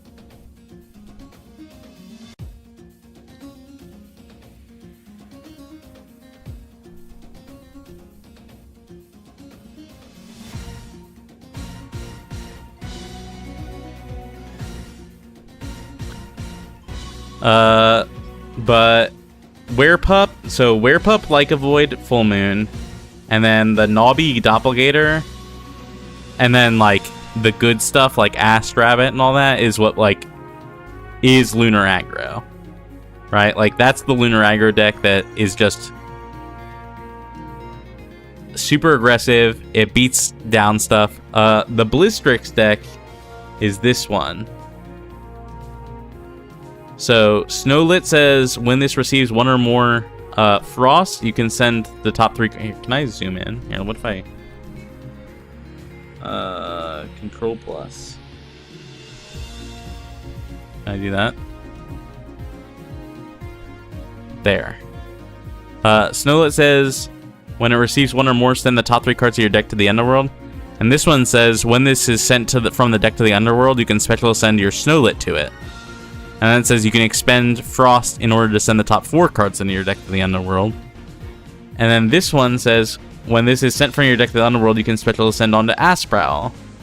And it says you can return 3 from your Underworld to destroy a card. This is the deck that like does not play Ast Rabbit. It's like the only one. Because you're just constantly self-milling. It's basically Wolf. Yeah. It's basically Wolf. There. Oh, we got into a game. Okay. Hide.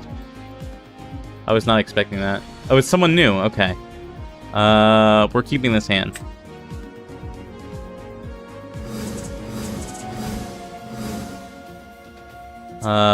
We'll set the Gorgons.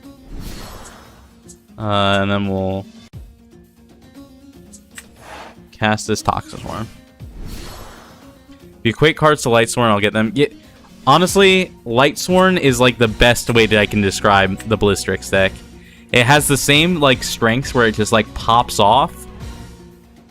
But it has the same weaknesses where if you don't hit your mills, you just lose. The Blistrix deck also plays a card called Mortalith, which is if you have more guys in your underworld, in your world, in your graveyard than your opponent, then you mill 5. You self mill 5. So you're constantly playing like you're wanting to mill yourself a ton so that way you can get Mortalith online so you can mill more. Eddie.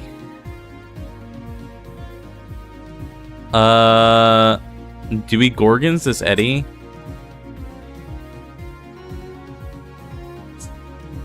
I mean, we kind of have to. Sure. Oh, that's really annoying. We'll do 1 and 1. Sure. Wait, why can't I Gorgons? What just happened? Okay.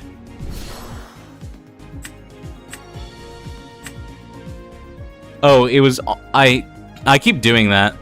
So... That was weird. Yeah, it was weird. It's just... It's in the... It's... I accidentally did it on cast, and so it wasn't on the field yet. And not on effect. Like, it has an on-cast effect, and I meant to chain it to the effect. But when it was being cast, I couldn't target it. Like, it's a very strange interaction, like, window thing. Are they going to crash here? I wouldn't be surprised if they crash here.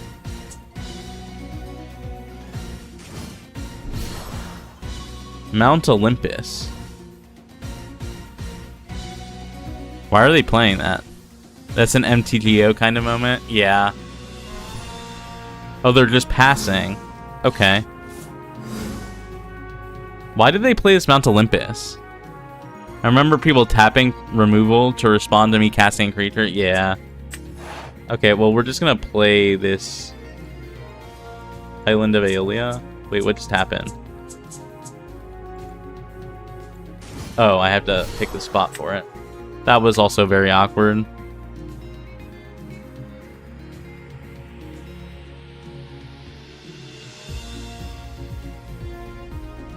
And then you go, oh, you have removal in your hand? Yeah. What is going on here? Okay. We're gonna play P-Gust in defense position. Or, we should play it in attack position. So that way we can pop in a rune. If we guess wrong and, like, we bet, like, shield, we Toxic Swarm our shield or something, I'm fine with that, I think. It's not the end of the world. He set this one first. Or they set this one first. I don't know if they're a boy or a girl. What was it? It was shield. Okay, so this is probably not a shield, so we should be okay to attack. We'll set the other Gorgons. Past main phase.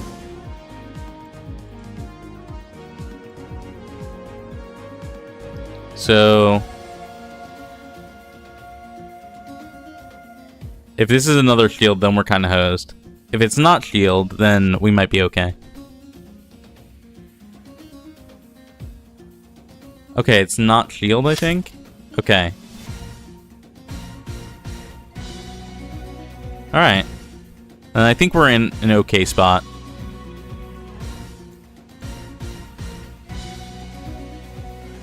Next turn we can re-enchant the P-Gust to pop if we want. Like to pop this other back row.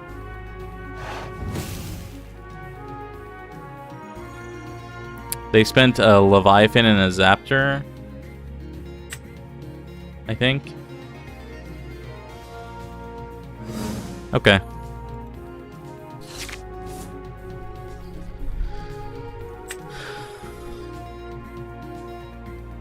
I think we're in a pretty good spot here. It's another Eddie. So I skip this one, and then Gorgon's Gaze. Let's actually do 2 Zapda this time.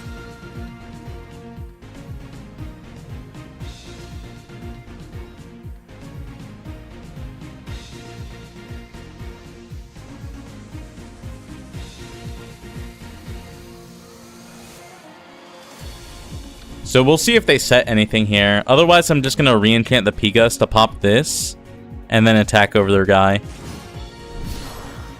They're Ambroing here. What are they Ambroing with?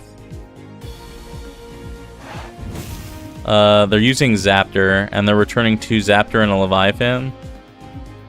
Okay. They're playing, like, water, thunder, good stuff so far.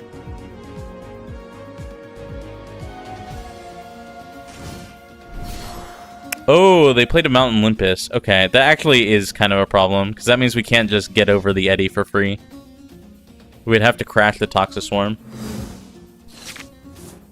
I think I cut down only to 1 Island of Aeolia.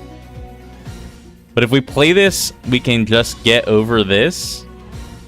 But we won't be able to re-enchant the Pigus to pop the back row. I think that's fine, though. I think we still do this. So that way it's a 5-3. What happens if I use the effect and I don't have a target? I wonder.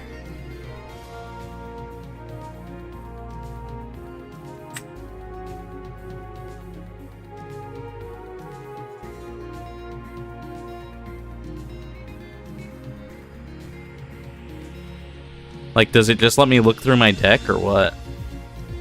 It does let me look through my deck. And I don't have another Island of Aeolia. Okay, well. Okay. Cool. Past main phase. So we'll beat over the Eddy.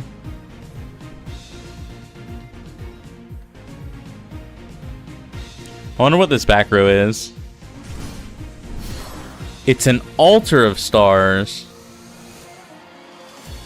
Oh, so are they getting a Nexus from the Mount Olympus to the Eddy? That'll kill the Mount Olympus, so we'll go down to 4. And we'll crash, and I'll take 1 damage. But that means their entire board is gone. Wait, what?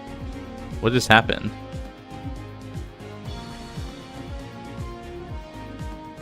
Huh? Did they... What just happened? I'm so confused.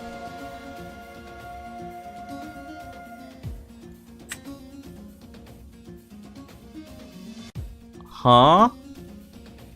They just like Altar of Stars for nothing? But counter 3, I guess? I'm not really sure. It looked like they played a card and it didn't do anything.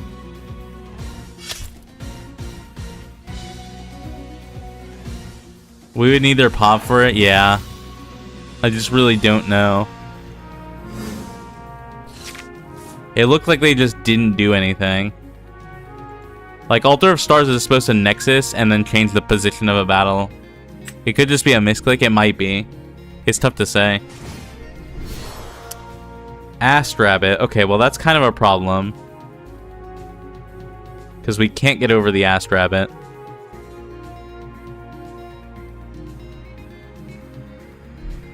We literally just can't beat this card.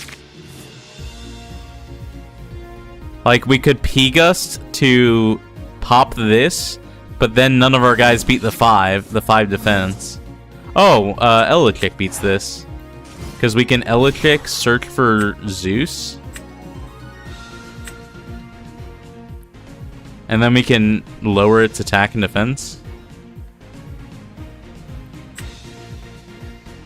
Zeus. Like, I would love to get Aeolus here. But Aeolus doesn't win us the game here.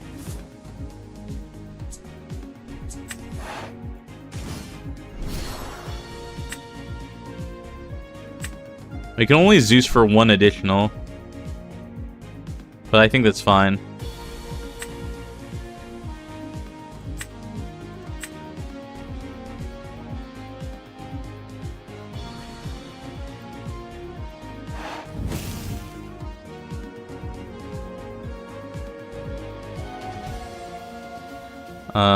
Main phase.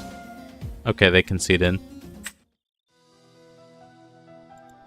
Why does it always put us on tutorials after we finish a game? It's really annoying. It's like not that bad, but it's fine. Like it's just like an extra thing. Honestly, Win Nexus has been going well for us. I'll get to showcase Aeolus this game. We're going second.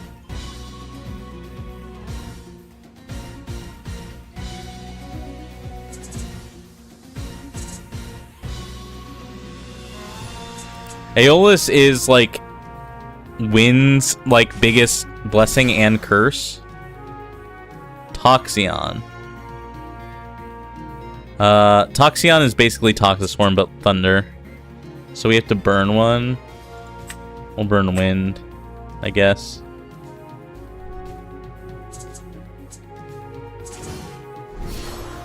Aeolus is a divine that lets you enchant 4 to it. And then you disenchant 2 to search your deck for a 1-drop. Which is very neat. Dude, why can't I cast Resting here? I shouldn't be able to cast Resting.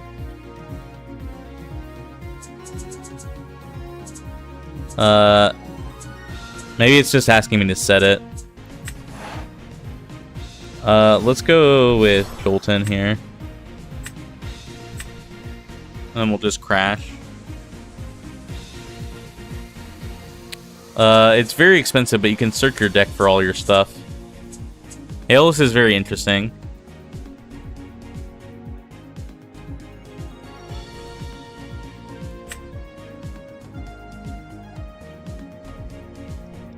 We get Island of Aeolia here. We're not gonna play it.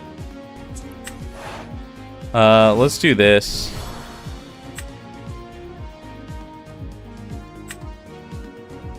This is gonna turn off our resting for a little bit. But that's fine.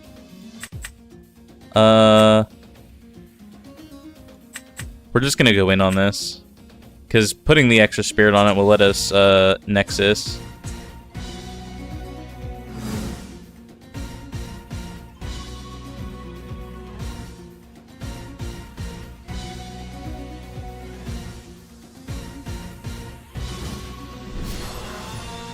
Tsunami. I meant to activate this. Why didn't I activate this? I should have activated it. God dang it. So I could get the search off now.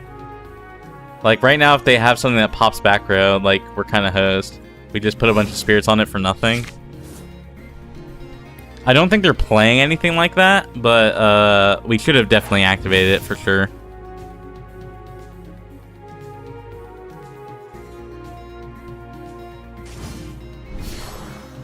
Another Toxion. That's rough. Okay, we're in a bad spot right now.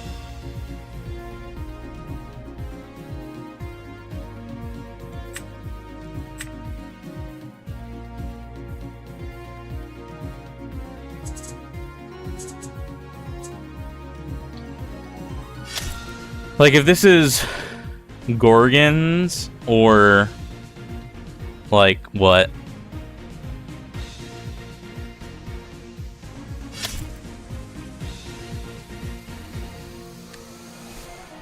If it's Gorgons or if it's what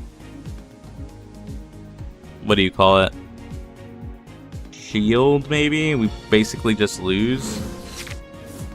Ambrosia is very, very good here.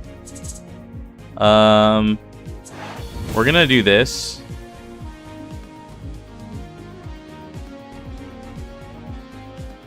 And let's get a P-Gust, I think.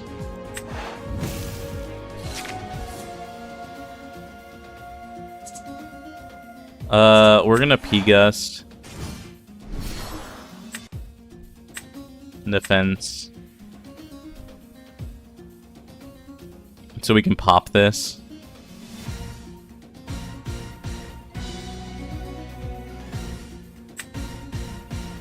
We really need them to not have Mount Olympus. Because we're gonna Island of Aeolia here.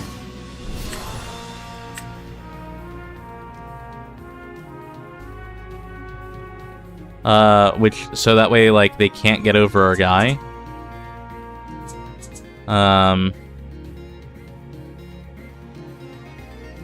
But that's, like, it. We basically have to wait till, like, Exaltair and kill these guys. Like, that's our only hope, I think.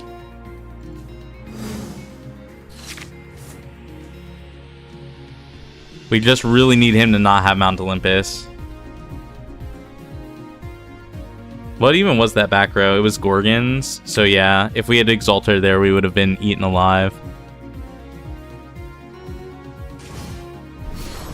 Earthquake. Okay, we can still do this. If it's just Earthquake, we can still do this.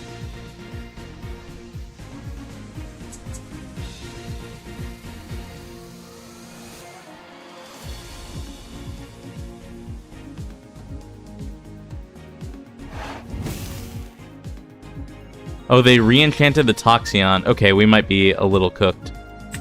We're gonna take a lot of damage here.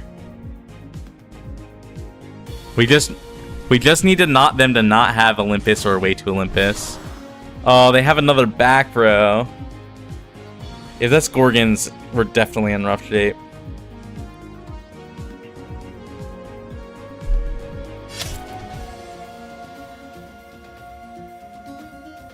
We have to spend all of our thunder here. I don't want to spend the earth here in case we're gonna take 2 off of this.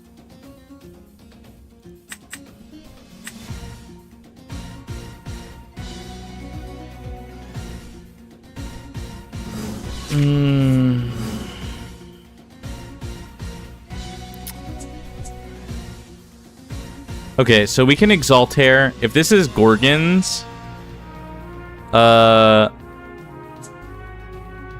we're a little boned. Otherwise, well, we can Toxiswarm.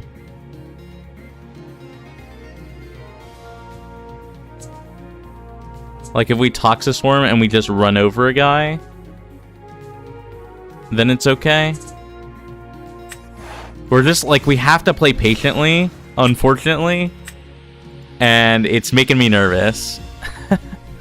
Let's Ambrosia here.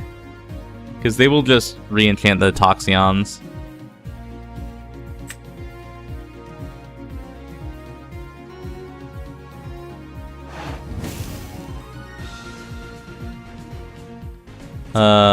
We're gonna Ambrosia. We have to use our Earth Spirits, unfortunately. We just have to. We don't have another choice.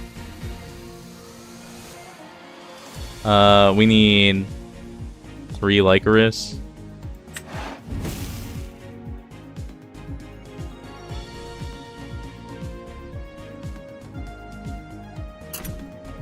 Yeah. We have to kill this one because this is the one with the extra spirits on it. It's a tsunami! Oh no. Oh, we're so screwed. We're not screwed. We're not screwed. We can do this. We can do this. It's not the end of the world. We're gonna take a lot of damage here, though. If they have, like, anything, we're hosed. Oh, no. Tsunami is really bad. Oh, they have another back row. Oh, God.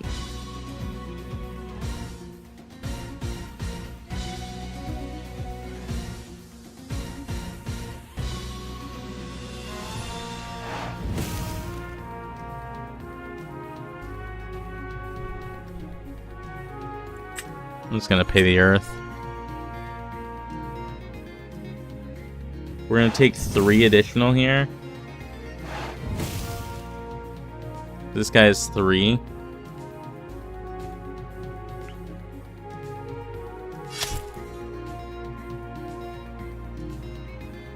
Oh, he has 3. Okay. That means we can resting.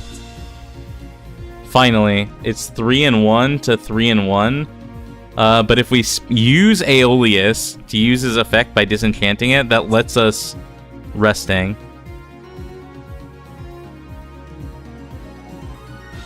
Wait, what? Why did this guy not attack? Wait, what happened? Why did he choose not to attack? Huh? Am I missing something?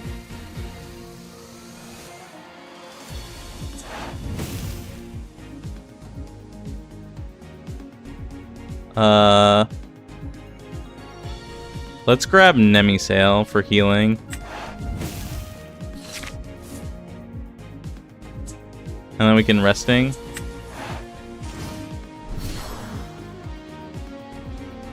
We need to pay it with our life, unfortunately.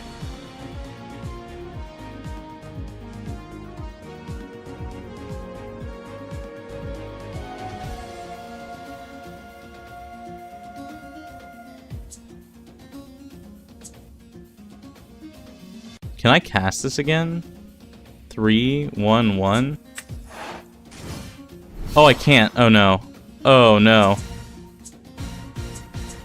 Wait, why can't I play anything? I should be able to play Nemisail?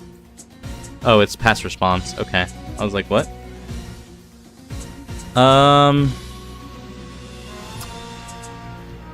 Playing with their food lol? I mean, I guess.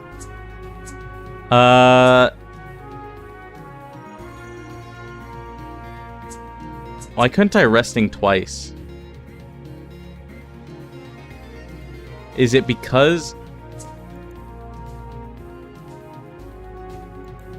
Can you only resting once in a turn? I'm not really sure. We'll just heal.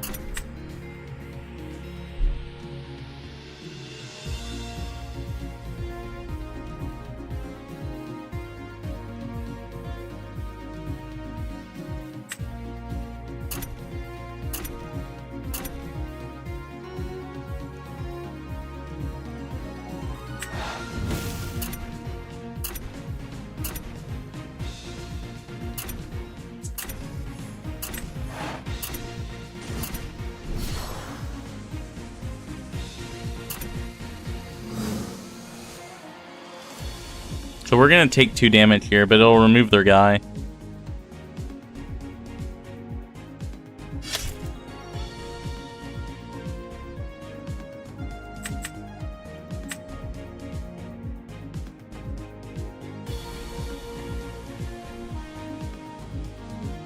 Okay.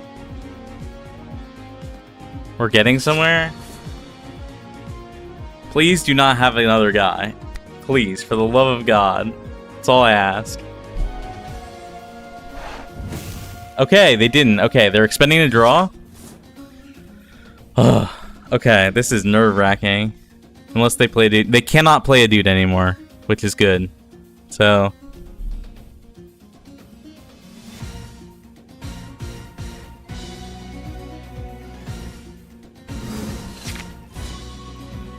PTA. Can't really afford a PTA, I'm gonna be honest. So we're gonna play Exaltair. And then we'll Nexus off of Aeolus to burn them for extra.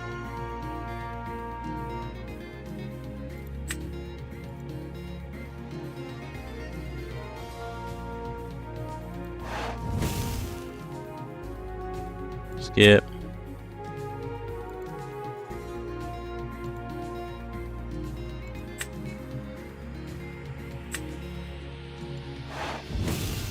The UI is super weird for that. So now they expend 2, and then we'll hit them for an extra 2. Because now we have 2 guys on this. 2 spirits on this.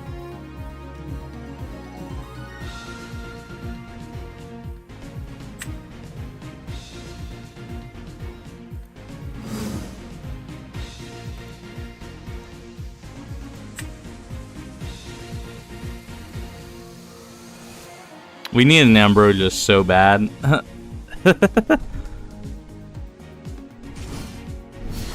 Shield of Achilles? Oh no!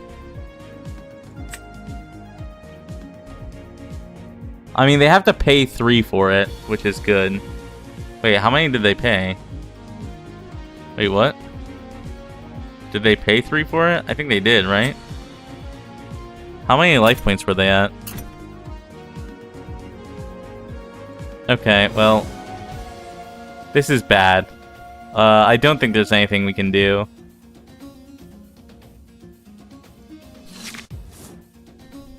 I think they were at 9, were they? We need them to have literally no guys. Which is unlikely. An Ass Rabbit. Okay, well... Ass Rabbit is unfortunate. We can't afford to Gorgons this, unfortunately. We just can't.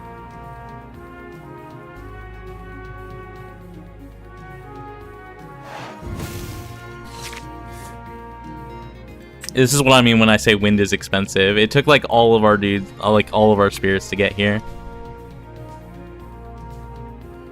It's not looking good. It's definitely not looking good. A Zeus? We can't afford a Zeus. We cannot play a Zeus. Can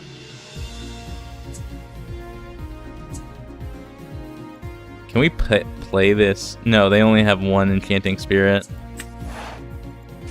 Oh, that's why I couldn't play it. Okay.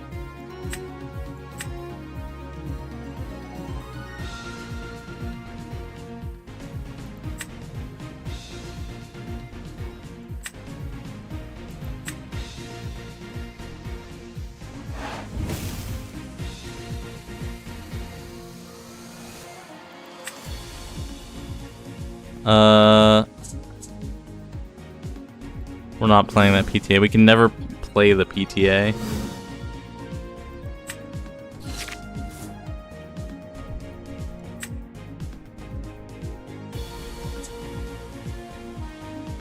So if the Toxoswarm and the Island of Aeolia both live... Oh no! They ascended onto a Sonic Whore. Oh, okay, so we're just dead. Yeah, we're just dead.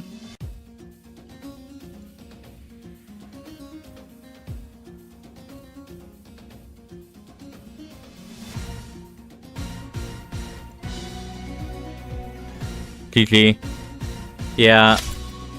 Unfortunately.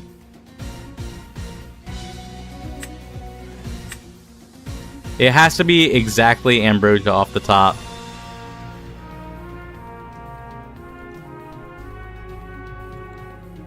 If we draw an Ambrosia, we can pay for it with the spirit under Island of Aeolia. It's not.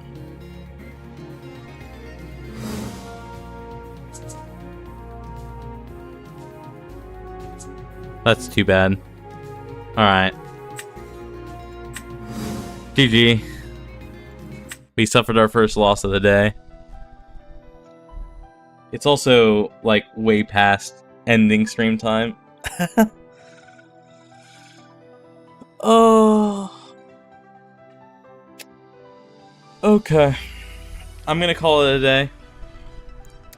Thanks for stopping by. I appreciate everyone who was able to stop by.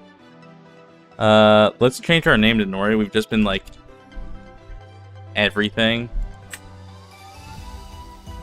We'll have to remember to switch these to on next time. But I'm going to call it here. Thank you. It's nice to have a few strategy streams lately. Hi, Chaotix. Hi. We had stuff to do. It was very important. Yeah. Hi. Thank you for stopping by. I appreciate it. I hope you guys had fun. I'm glad I got to showcase Elestrals on the channel. It's a super fun game. Feel free to wishlist it. And that kind of thing. Thank you. Thank you, Rain. You have a great rest of your evening. I hope you all have a great time doing whatever you're doing. I'm very EP, in case you couldn't tell. But thank you. It's going to be a Steam game. It is going to be a Steam game. In fact, it's already on Steam. You can wishlist it on Steam. You need to back the Kickstarter for a beta key. But yeah.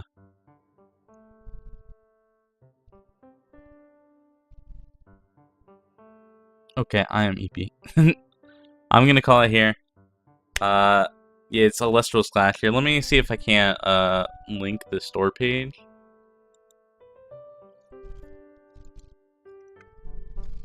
There. But good night. I appreciate you guys. I will see you guys on Monday. Don't forget to join the Discord and vote for the next Thursday game. The vote ends tomorrow in about 24 hours exactly, almost. But yeah. Good night. Yes, Scout Love.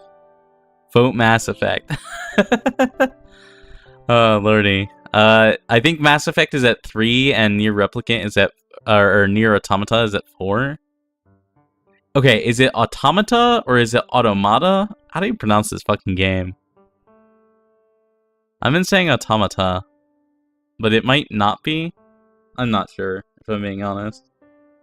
But that's at 4, so Mass Effect needs 2 votes, but I think the votes are too scattered. Automata is how I see it. Potato, tomato? True. I think it can be either one, can it? Okay. Well, either way, thank you all for coming. Go read some Yuri. And yeah. Good night. Good night. Sleep well. Scarlet love forever.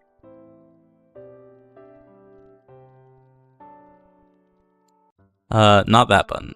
Not the end stream button, the ending screen button. There. Good night.